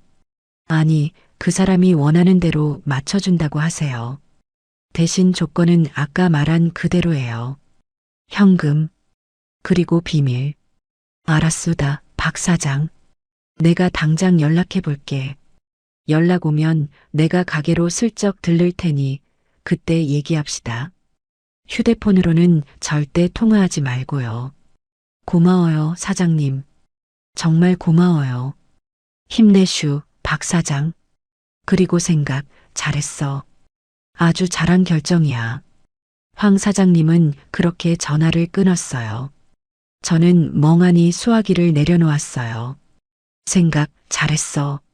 그래요. 머리는 장식이 아니라는 것을 증명할 첫 번째 단추가 끼워진 거예요. 저는 그날 밤 뜬 눈으로 밤을 지새웠어요. 2층에서 아들 내외가 돌아오는 소리가 새벽까지 들리지 않았어요. 호텔 뷔페에서 2차, 3차까지 가면서 제 욕을 하고 있을지도 몰라요. 아니, 제 재산을 어떻게 하면 더 빨리 차지할지 작당 모의를 하고 있겠죠. 해봐라. 어디 마음껏 해봐. 저는 차갑게 웃었어요. 너희가 그렇게 꿈꾸는 그 재산은 이미 너희 손을 떠났으니까요. 제 생일날 저는 제 자신에게 가장 큰 선물을 주기로 결심한 거예요. 바로 자유라는 선물을요. 그 지옥 같았던 생일날이 지나고 이틀 뒤였어요. 일요일이었어요. 저는 평소와 다름없이 가게 문을 열었어요. 영의 신발의 낡은 셔터를 삐걱거리며 올렸어요. 하지만 제 마음은 평소와는 완전히 달랐어요. 오늘은 그 사람, 황 사장님이 올지도 모르는 날이었으니까요. 아니나 다를까? 오전 10시가 좀 넘었을 때 아들 내외가 2층에서 어슬렁어슬렁 내려왔어요. 둘 다 몰골이 말이 아니더군요. 어제 새벽 늦게까지 신나게 놀았는지 얼굴은 푸석푸석하고 눈은 퀭했어요. 저를 힐끗 쳐다보더니 며느리가 또다시 시비를 걸어왔어요. 어머님, 아직도 화나셨어요? 어제 승우 씨한테 들었는데 저희가 생신 못 챙겨드려서 삐지셨다면서요? 아이고, 어머님도 참. 나이 드셔서 주책이세요. 저는 대꾸하지 않았어요. 그냥 묵묵히 새로 들어온 신발 상자만 날랐어요. 어머님, 사람이 말을 하면 좀 쳐다보시죠. 지금 저 무시하세요? 바쁘다. 제가 짧게 말했어요. 가게 일 바빠. 너희 볼 일 없으면 2층에 올라가 있어. 뭐, 바빠요? 손님 하나 없는데 뭐가 바쁘세요? 어머님, 아직도 생각이란 걸 안 하셨나 보네. 아가씨, 이 신발 240 있어요?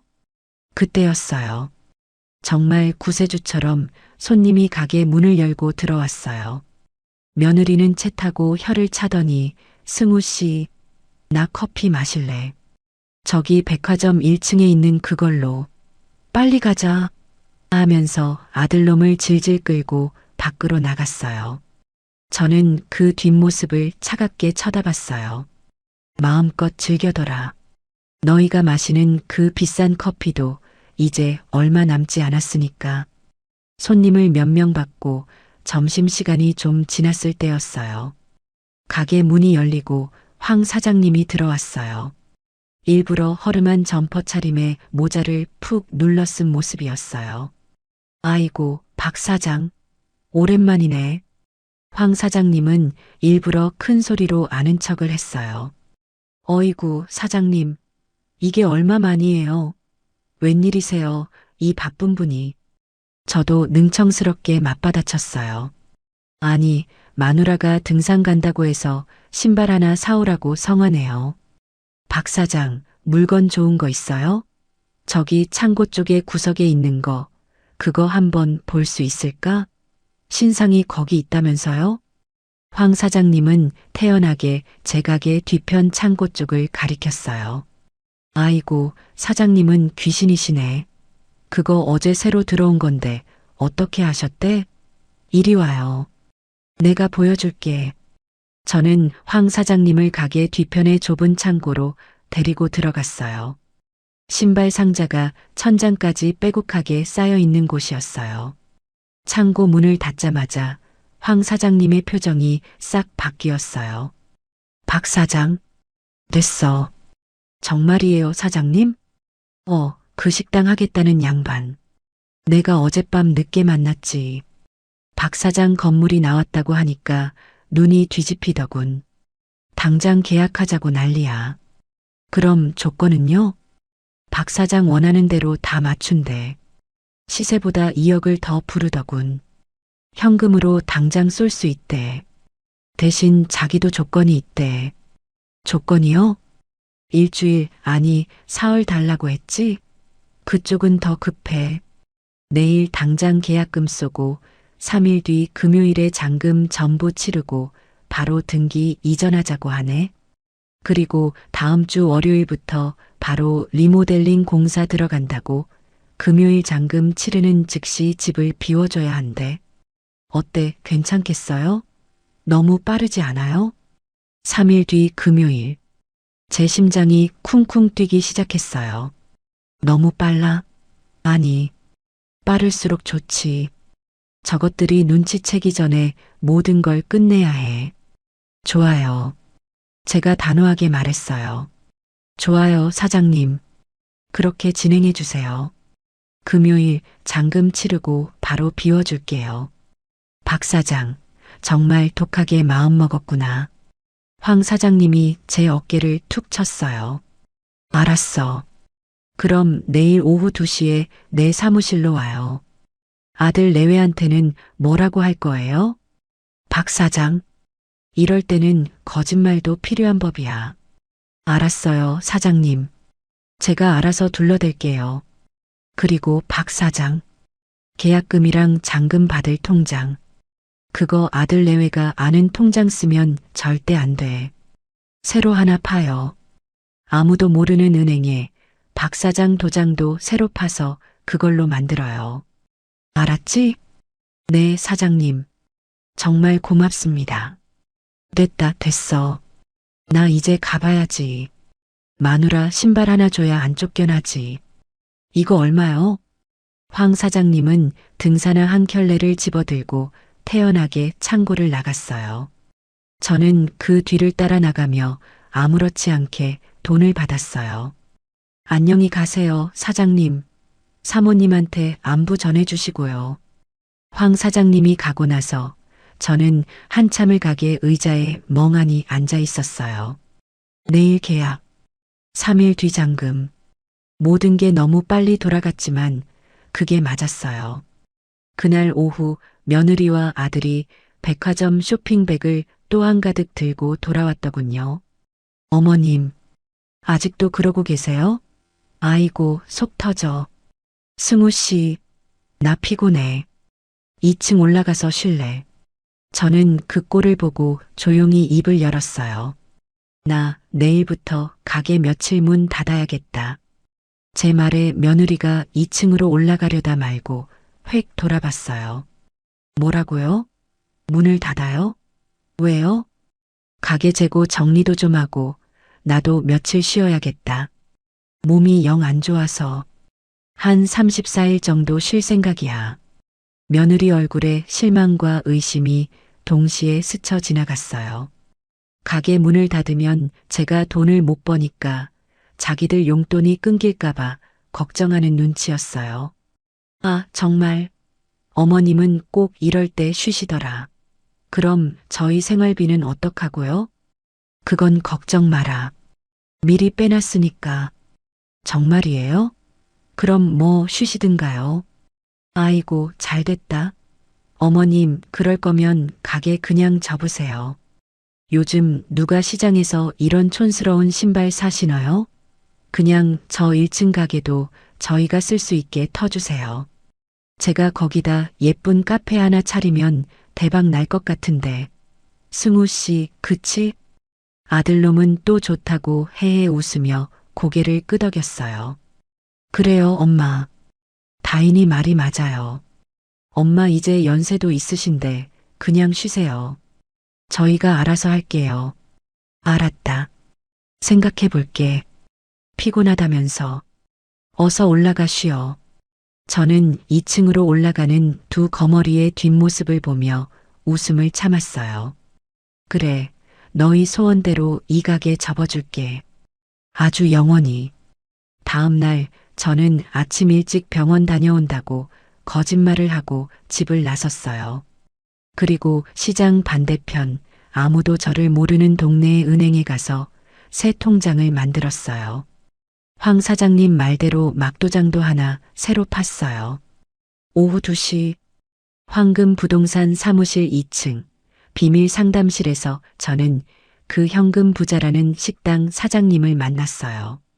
인상이 서글서글한 중년 남자였어요. 아이고, 박영희 사장님, 말씀 많이 들었습니다. 이 귀한 건물을 저한테 넘겨주신다니 정말 몸 둘 바를 모르겠습니다. 아닙니다. 사장님이야말로 제 어려운 사정 봐주셔서 고맙습니다. 계약은 일사천리로 진행됐어요. 황 사장님이 미리 서류를 다 준비해뒀더군요. 저는 제 도장 대신 새로 판 막도장을 찍었어요. 그리고 제 새 통장 번호를 알려주었어요. 잠시 뒤 제 낡은 폴더 휴대폰으로 문자 메시지가 띠링하고 울렸어요. 계약금 3억 원 입금 완료. 제 손이 파르르 떨렸어요. 제 평생 만져본 돈 중에 가장 큰 액수였어요. 사장님, 그럼 잔금은 약속대로 금요일 오전 10시에 치르겠습니다. 그때 등기 이전 서류 가지고 법무사 사무실에서 뵙죠. 그리고 정말 죄송하지만 잔금 치르자마자 저희 인부들이 2층 짐 빼는 거 도와드릴 겁니다. 괜찮으시죠? 네, 괜찮습니다.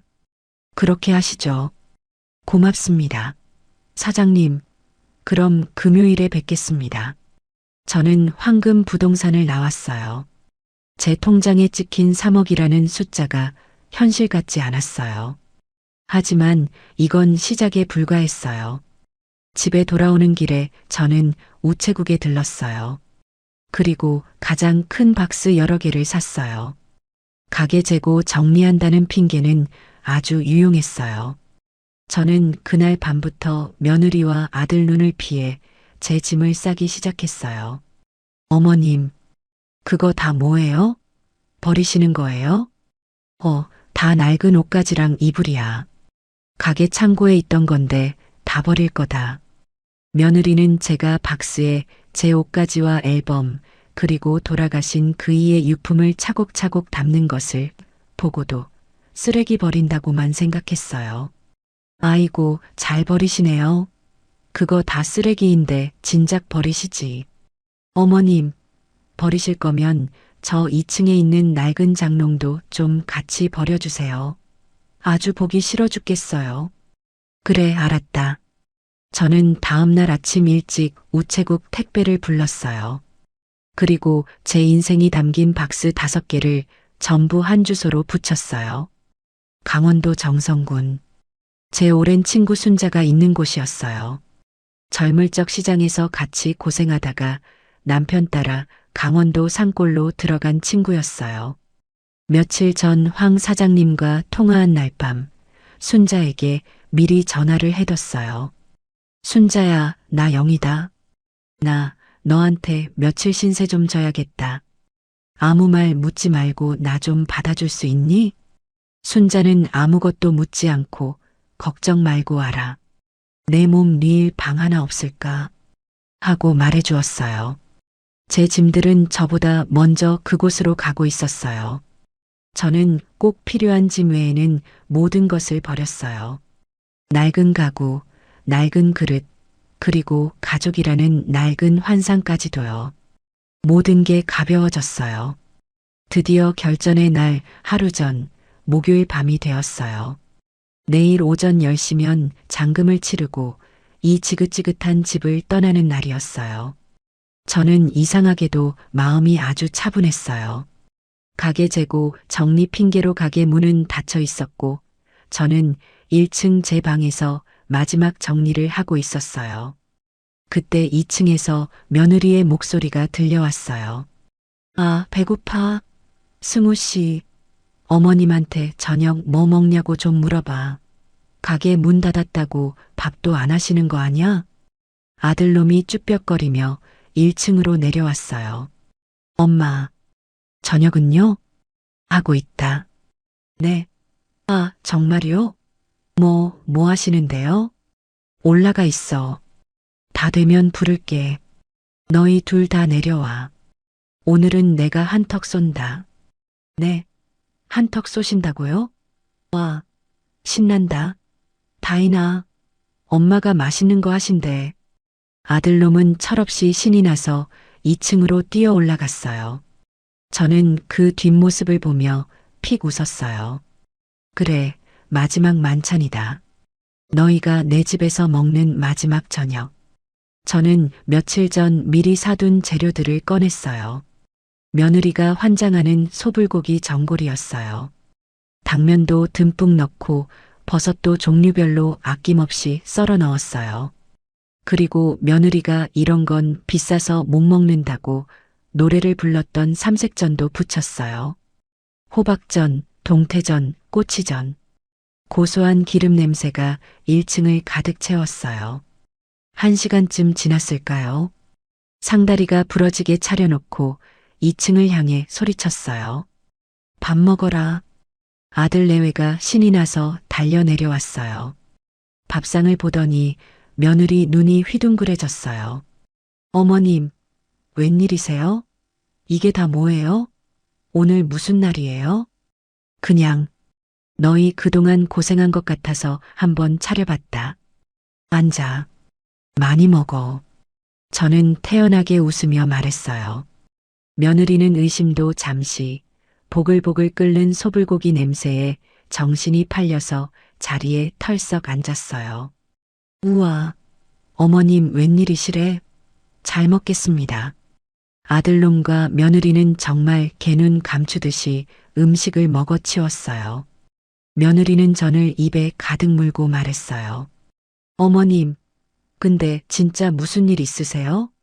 이렇게 잘해주시니까 좀 이상하네. 이상하긴 뭐가 이상해. 그냥, 혹시, 며느리 눈이 반짝였어요. 혹시 가게 파시기로 결심하셨어요? 뭐, 아니, 가게 재고 정리하신다고 며칠 쉬셨잖아요. 그거 파시려고 정리하신 거죠? 그렇죠? 그래서 저희한테 미안해서 이렇게 잘해주시는 거죠? 저는 속으로 기가 막히다고 생각했지만 겉으로는 희미하게 웃기만 했어요. 그래, 뭐 그럴 수도 있지. 제 애매한 대답에 며느리는 신이 나서 어쩔 줄을 몰라 했어요. 와, 진짜 대박. 승우 씨, 들었지. 어머님이 드디어 생각이란 걸 하셨나 봐. 낡은 신발 가게, 그거 드디어 파시나 봐. 아들놈도 덩달아 흥분했어요. 엄마, 정말이에요? 그럼 우리. 어머님, 며느리가 아들 말을 자르고 제 손을 덥석 잡았어요. 그 기름진 손으로요. 그거 파시면 저희 차부터 바꿔주시는 거예요. 알죠? 제가 봐둔 차가 있거든요. 독일제로. 한 1억 정도 하던데. 다이나 1억은 좀. 뭐가? 승우 씨는 가만히 있어. 어머님, 1억 정도는 해주실 수 있죠? 그리고 저 강남에 있는 피부과 회원권도 좀 끊어주세요. 저 그동안 어머님 때문에 스트레스 받아서 피부가 다 뒤집어졌잖아요. 그래요, 다이나. 고생 많았지. 아들놈이 맞장구를 쳤어요. 엄마, 다인이 그동안 고생 많았으니까 그 정도는 해줘야 해요.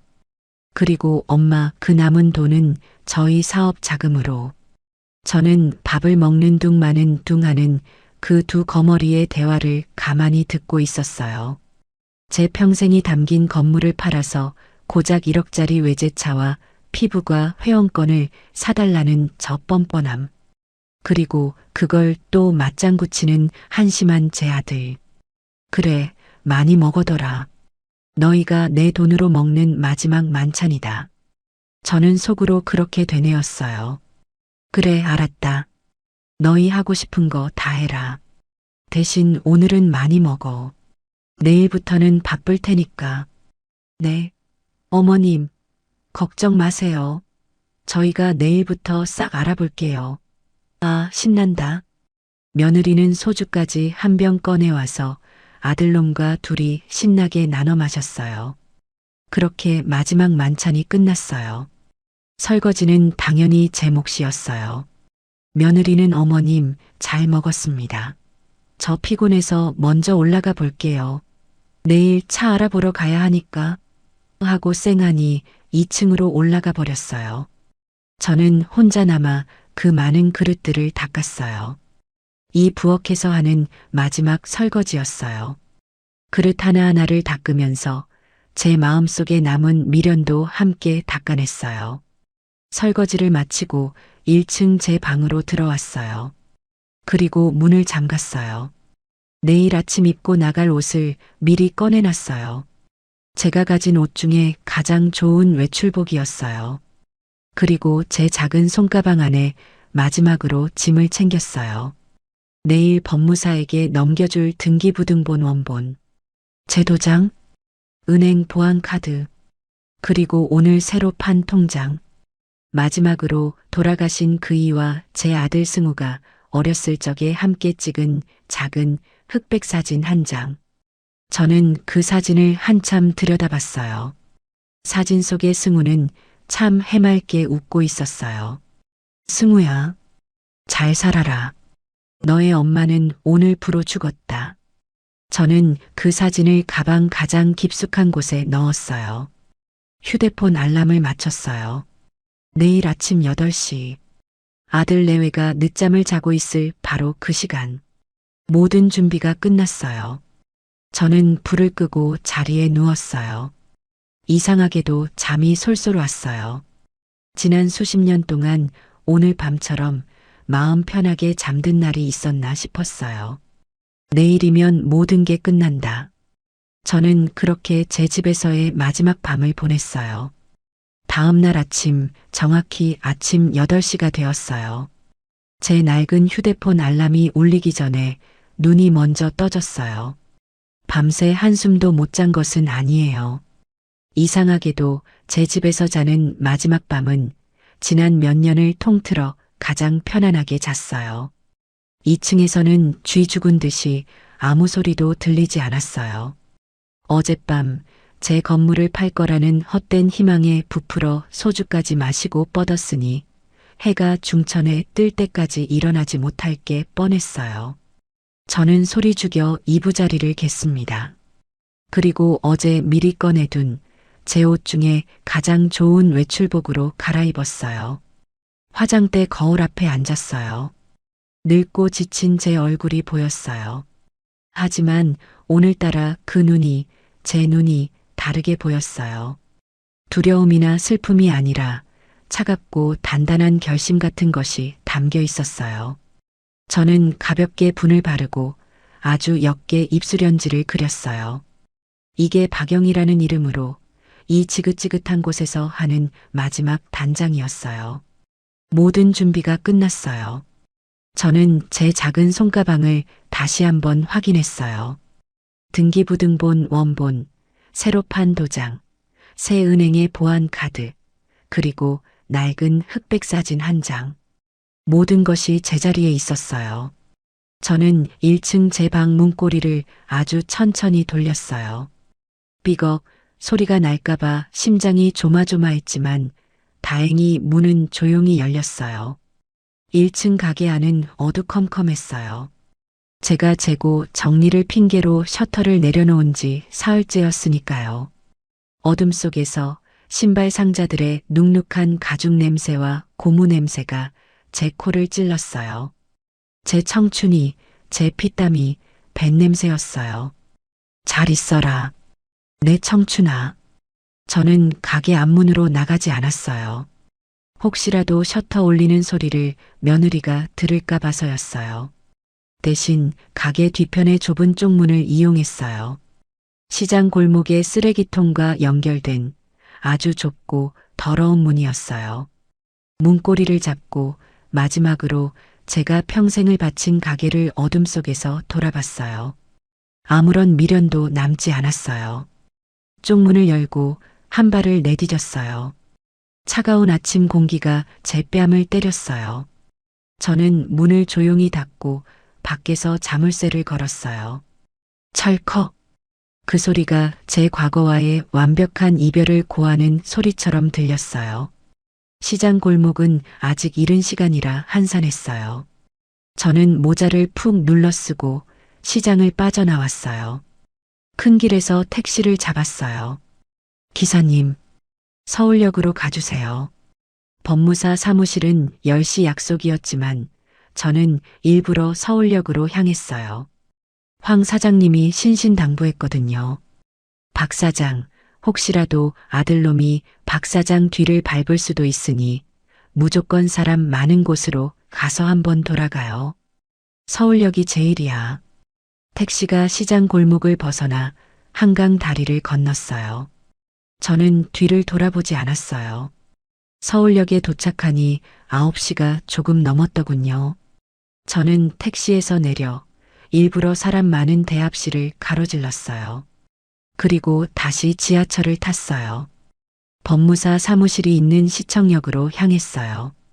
일부러 동선을 복잡하게 만드는 거였어요. 9시 40분 법무사 사무실이 있는 빌딩 앞에 도착했어요. 황 사장님이 1층 로비에서 저를 기다리고 있더군요. 아이고, 박 사장. 오셨어요. 얼굴이 아주 좋아 보이시네. 사장님, 기다리셨어요? 가요. 세주인 양반이랑 법무사님 다 기다리고 있어요. 우리는 엘리베이터를 타고 12층에 있는 법무사 사무실로 올라갔어요. 아주 크고 깨끗한 사무실이었어요. 회의실 문을 여니 식당을 하겠다던 그 현금 부자 사장님과 안경을 쓴 법무사가 저희를 맞이했어요. 아이고, 박영희 사장님, 오셨습니까? 어서 앉으시죠. 자리에 앉자마자 법무사가 서류들을 척척 제 앞에 내밀었어요. 박영희 사장님, 본인 확인 먼저 하겠습니다. 신분증 주시죠. 저는 제 신분증을 건넸어요. 네, 맞으시네요. 그럼 지금부터 상가주택 매매잔금 절차 및 소유권 이전 등기 진행하겠습니다. 매수인 김 사장님, 잔금 바로 이체 준비해 주시죠. 새 주인인 김 사장이 비서에게 눈짓을 했어요. 비서가 노트북으로 뭔가를 막 두드렸어요. 법무사는 제 앞에 서류 수십 장을 펼쳐놓고 도장을 찍을 곳을 가리켰어요. 박 사장님, 여기, 그리고 이 위임장에도 찍어주셔야 합니다. 소유권 이전에 필요한 서류들입니다. 저는 황 사장님이 한번 훑어보는 것을 확인하고 제가 새로 판 막도장을 꺼내 망설임 없이 꾹꾹 눌러 찍었어요. 쿵, 쿵, 쿵. 도장이 서류에 찍힐 때마다 제 어깨를 짓누르던 수십 년의 짐 덩어리가 하나씩 떨어져 나가는 기분이었어요. 모든 서류에 도장을 찍고 나자 김 사장의 비서가 말했어요. 사장님, 잔금 총액, 계약금 3억 원을 제외하고 남은 잔금 전부 박영희 사장님 지정 계좌로 이체 완료했습니다. 그 말이 끝나자마자 제 손가방 안에 낡은 휴대폰이 띠링하고 울렸어요. 저는 휴대폰을 꺼내 문자 메시지를 확인했어요. 입금 완료라는 글자와 함께 제 평생 구경도 못 해본 0이 끝도 없이 붙은 어마어마한 숫자가 찍혀 있었어요. 제 평생의 피땀이 그 숫자들로 바뀌어 제 새 통장에 들어온 거예요. 박 사장님, 입금 확인되셨죠? 네, 확인됐어요. 좋습니다. 법무사가 일어났어요. 이로써 모든 거래가 완료되었습니다.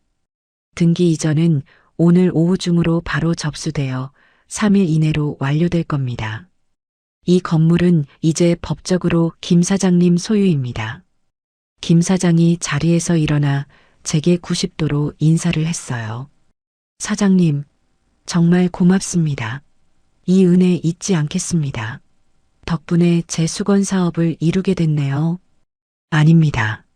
사장님, 제 건물을 좋게 봐주셔서 제가 더 고맙죠. 그리고 박 사장님, 김 사장이 제 손을 잡았어요. 약속대로 저희 인부들이 지금 박 사장님 가게 앞으로 가고 있습니다. 11시부터 2층 살림 뺄 겁니다. 1층 가게 집기도 싹 다 드러낼 거고요. 혹시 방해하는 사람이 있으면 저희 쪽 법무팀이 바로 대응할 테니 걱정 마십시오. 네, 감사합니다. 그렇게 해주세요. 모든 것이 끝났어요. 저는 황 사장님과 함께 법무사 사무실을 나왔어요. 박 사장, 이제 어디로 갈 거예요? 강원도요. 친구가 있는 곳으로 가려고요. 공기 좋은 곳에서 좀 쉬어야겠어요. 그래요. 잘 생각했어요. 황 사장님이 제 어깨를 두드렸어요. 이건 제 수수료 뺀 금액 확인서고요. 박 사장, 이건 내가 주는 선물이에요. 황 사장님이 제 손에 작은 쇼핑백을 쥐어줬어요. 안에는 최신형 스마트폰이 들어 있었어요. 사장님, 이게 뭐예요? 가서 새 번호 파요. 그 낡은 폰 버리고요. 그리고 그 새 번호는 나한테만 알려줘요. 알았죠? 무슨 일 있으면 내가 연락해야 하니까. 저는 황 사장님의 배려에 눈시울이 뜨거워졌어요. 고마워요, 사장님. 평생 잊지 못할 거예요. 뭐려? 박 사장. 이제 박 사장 인생 사는 거예요. 알았죠? 가서 그동안 못 해본 거 다 하고 편하게 살아요. 그럴 자격 충분하니까. 저는 황 사장님과 헤어져 다시 지하철을 타고 동서울 터미널로 향했어요. 터미널은 평일 오전인데도 사람들로 붐볐어요. 저는 강원도 정선으로 가는 버스표를 한 장 끊었어요. 출발 시간까지는 30분 정도 남았더군요. 저는 대합실 의자에 앉아 낡은 제 휴대폰을 꺼냈어요. 그리고 아들 승우 번호로 문자 메시지를 보냈어요.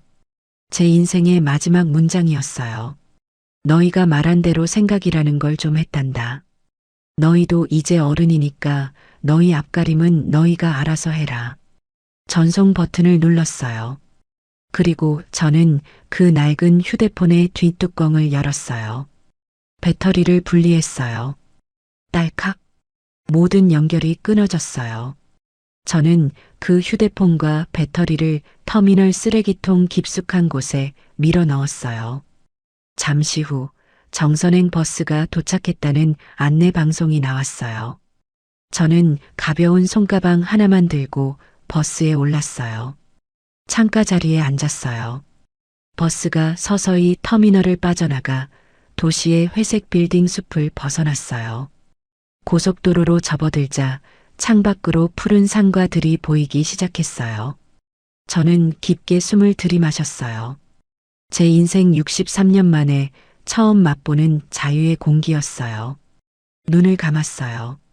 그리고 지금쯤 제 옛집에서 벌어지고 있을 지옥도를 떠올렸어요. 저는 강원도로 향하는 버스 창가에 기대어 눈을 감았어요. 따뜻한 햇살이 제 얼굴 위로 쏟아졌어요. 저는 그 따뜻함 속에서 지금 이 순간 제가 버리고 온 그 지옥에서 벌어지고 있을 일들을 아주 선명하게 그려봤어요. 아마 11시가 다 됐을 테니 며느리 구다인이 슬슬 일어났을 거예요. 어젯밤 마신 술 기운에 머리가 깨질 듯이 아플 거예요. 아, 머리 아파 죽겠네. 승우 씨, 승우 씨, 일어나. 물 좀 가져와. 아들놈도 곁에서 끙끙거리며 일어났을 거예요. 다인아, 나도 속 쓰려. 아, 됐고. 물. 그리고 어머님은 또 어디 가셨어? 해장국이라도 끓여놓으시지 진짜 센스가 없어. 며느리는 부스스한 머리를 극적이며 2층 방에서 나왔을 거예요. 1층을 향해 소리쳤을 거예요. 어머님, 어머님, 저 밥 줘요. 배고파 죽겠네. 하지만 1층에서는 아무 대답도 없었을 거예요. 아, 진짜. 이 늙은이가 또 어딜 나갔어. 가게 문 닫았으면 집에서 밥이나 할 것이지. 며느리는 투덜거리며 2층 계단을 내려왔을 거예요.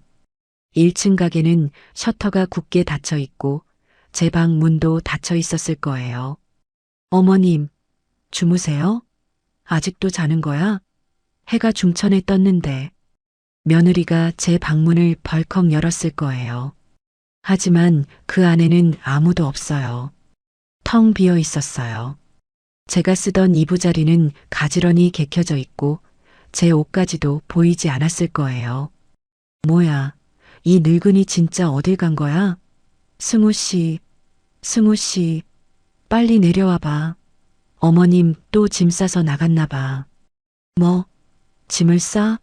아이고, 또 삐지셨나 보네. 어제 우리가 차 사달라고 해서 그러나? 아, 몰라. 잘 됐네. 없으니까 속 시원하다. 우리끼리 맛있는 거 시켜 먹자. 그리고 오늘 차 보러 가기로 한 거 잊지 않았지? 어머님이 가게 판다고 했으니까 오늘 당장 계약하자. 그래, 그래, 알았어, 다인아. 어서 씻어. 아마 둘은 제가 또 며칠 삐져서 찜질방이라도 간 줄 알았을 거예요. 신이 나서 2층으로 올라가 외출 준비를 했을 거예요. 며느리는 가장 비싼 원피스를 꺼내 입고 화장을 했을 거고요. 아, 신난다. 드디어 나도 외제차 타보네. 이게 다 누구 덕이라고? 나 구다인 덕이지. 그 늙은이 구슬리느라 고생한 거 생각하면 이 정도는 받아야 해. 그렇게 둘이 한껏 차려입고 1층 현관문을 나서는 순간 딩동. 초인종이 울렸을 거예요. 누구야? 택배 시킨 거 없는데. 며느리가 짜증을 내며 문을 열었을 거예요. 문 앞에는 낯선 남자들이 잔뜩 서 있었을 거예요. 작업복을 입은 인부들과 정장을 입은 남자. 바로 새 주인 김 사장이 보낸 법무팀 직원과 철거 반장이었을 거예요. 누구세요? 정장 입은 남자가 아주 정중하게 물었을 거예요. 실례지만 누구신데 이 댁에서 나오십니까? 뭐, 누구냐니? 이 집 아들이랑 며느리예요. 그쪽은 누군데요? 아, 그러십니까? 저는 이 건물의 새 소유주 되시는 김 사장님의 법무 대리인입니다. 그리고 이분들은 오늘부터 1층 가게와 2층 주택 내부 철거 및 리모델링을 진행할 인부들입니다. 며느리와 아들놈은 그 말을 이해하지 못했을 거예요. 뭐, 새 소유주? 철거? 지금 무슨 헛소리 하는 거예요? 이 집 우리 집이에요. 우리 어머님, 박영희 여사님 집이라고요. 며느리가 악을 쓰며 소리쳤을 거예요. 저는 그 앙칼진 목소리가 여기까지 들리는 듯 했어요. 박영희님 말씀이십니까? 정장 입은 남자가 아주 침착하게 서류 한 장을 꺼냈을 거예요. 박영희님께서는 오늘 오전 10시부로 이 건물의 모든 소유권을 저희 김 사장님께 양도하셨습니다. 여기 매매 계약서와 등기 이전 완료 서류가 있습니다. 아들 승우가 그 서류를 떨리는 손으로 받아들었을 거예요. 그리고 오늘 날짜가 찍힌 법무사 직인까지. 이게 뭐야? 이게 다 뭐야? 엄마, 이게 무슨 소리야? 거짓말. 다 거짓말이야. 이 사기꾼들. 당장 꺼지지 못해. 경찰에 신고할 거야. 며느리가 휴대폰을 꺼내 제 옛날 번호를 미친 듯이 눌렀을 거예요. 왜 전화를 안 받아? 이 늙은이가 어디서 사기를 당한 거야? 아니면 우릴 속인 거야? 하지만 제 낡은 폰은 이미 터미널 쓰레기통 속에서 차갑게 식어 있었을 거예요. 선생님들, 정장 입은 남자가 차갑게 말했을 거예요. 지금 소유권은 명백하게 이전되었습니다.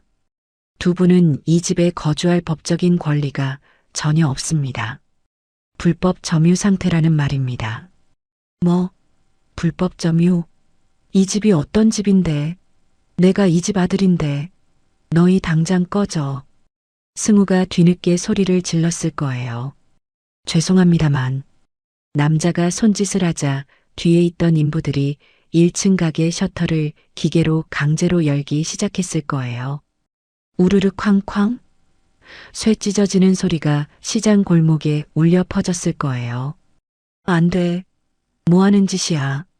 당장 그만두지 못해. 2층에 있는 짐 당장 빼셔야겠습니다. 저희가 30분 드립니다. 30분 이내에 귀중품만 챙겨서 나오십시오. 나머지 짐들은 저희가 모두 밖으로 드러낼 겁니다. 작업에 방해가 되니 협조 부탁드립니다. 싫어. 못 나가. 여긴 내 집이야. 내가 여기서 왜 나가. 승우 씨, 뭐해? 이 사람들 안 맞고. 며느리가 바닥에 주저앉아 악을 썼을 거예요. 안 돼. 안 돼. 내 명품 가방, 내 옷, 건드리지 마. 이 몹쓸 것들아. 이거 다 얼마짜리인 줄 알아. 저는 그 광경을 상상하며 입가에 희미한 미소를 지었어요. 버스가 터널을 지났고 눈을 뜨니 창밖은 온통 푸른 녹음이었어요. 제가 상상한 그 지옥과는 정반대의 풍경이었어요. 그래, 너희는 너희가 만든 지옥에서 살아. 나는 내가 찾은 천국에서 살 테니. 저는 다시 눈을 감고 제 새로운 삶이 시작될 그 평화로운 땅을 향해 달려갔어요. 강원도 정선 터미널에 도착하니 해가 뉘엿뉘엿 지고 있었어요. 서울의 그 탁한 공기와는 비교도 안 되는 맑고 차가운 산 공기가 제 폐 속으로 깊숙이 들어왔어요. 터미널 앞에는 제 오랜 친구 순자가 낡은 트럭을 세워두고 저를 기다리고 있었어요. 영희야, 박영희, 순자야. 저희는 부둥켜 안고 한참을 울었어요. 순자는 아무것도 묻지 않았어요. 고생했다. 고생 많았어, 내 친구. 어서 타. 밥 차려놨어. 순자의 트럭을 타고 굽이굽이 산길을 한참 올라갔어요. 순자가 사는 곳은 민가도 몇 채 없는 아주 깊은 산골 마을이었어요. 여기가 내 집이야. 방 뜨끈하게 불 지펴놨어. 순자의 집은 작고 낡았지만 아주 깨끗하고 정갈했어요. 제가 미리 보낸 제 짐박스들이 방 한쪽에 가지런히 쌓여 있었어요. 순자야, 고맙다. 정말. 됐다. 말마. 어서 밥 먹어. 순자가 차려준 저녁상은 산에서 캔 나물과 직접 띄운 청국장뿐이었지만 제 평생 먹어본 그 어떤 진수성찬보다 달고 맛있었어요. 그날 밤 저는 뜨끈한 아랫목에서 63년 만에 처음으로 아무 걱정 없이 깊은 잠에 빠져들었어요. 그렇게 며칠이 지났어요. 저는 순자를 도와 밭일도 하고 산에 올라가 나물도 캐면서 지냈어요. 제 거칠었던 손마디가 흙으로 물들었지만 마음은 날마다 편안해졌어요. 황 사장님이 선물해준 새 스마트폰도 개통했어요. 순자에게 부탁해서 이 동네 우체국에서 제 이름으로 3만 원짜리 알뜰폰 요금제를 가입했어요. 그리고 그 번호는 딱 한 사람, 황 사장님에게만 알려줬어요. 그렇게 일주일쯤 지났을까요? 산에서 곤드레 나무를 따고 있는데 주머니 속에 새 휴대폰이 지잉하고 울렸어요. 황금 부동산 황 사장님이었어요. 여보세요? 사장님, 저예요. 아이고, 박 사장, 목소리 아주 좋아졌네. 거기 지낼 만해요? 네, 사장님. 덕분에요. 공기도 좋고 마음도 편하고 아주 좋아요. 그런데 무슨 일 있으세요? 황 사장님이 허허하고 웃으시더군요. 무슨 일이긴요? 박 사장님 궁금해할 것 같아서 전화했죠. 그 옛날 집 소식이요. 제 심장이 아주 잠깐 멈추는 것 같았어요. 사장님, 어떻게 됐어요? 아이고, 말도 마요. 거기 아주 난리가 났었어요. 내가 새 주인 김 사장한테 들었는데 아주 가관도 아니더구먼. 그날 김 사장 인부들이 2층 짐 빼려고 올라가니까 며느리가 바닥에 드러누워서 못 나간다. 내 집이다 하고 악을 쓰더래요. 자기 명품 가방이랑 옷에 손 떼면 다 고소할 거라고 난리를 치고요. 아들놈은 넋이 나가서 문 앞에서 엄마, 전화 받아. 제발. 그 소리만 하면서 엉엉 울고 있더래요. 김 사장 쪽 법무팀이 경찰도 불렀죠. 경찰이 와서 등기부등본 확인하고 이건 명백하게 새 주인이 맞으니까 퇴거에 응하라고 해도 며느리가 막무가내로 욕을 하고 소리를 지르더래요. 결국 어떻게 됐는지 알아요? 인부들이 며느리 팔다리 잡고 질질 끌어냈어요. 밖으로. 저는 그 광경이 눈앞에 그려져 저도 모르게 마른 침을 삼켰어요. 끌려 나오면서도 이 몹쓸 것들아. 너희 다 죽었어. 우리 엄마 오면 너희 다 가만 안 둬. 하고 소리를 지르더래요. 시장 상인들 구경 나와서 아이고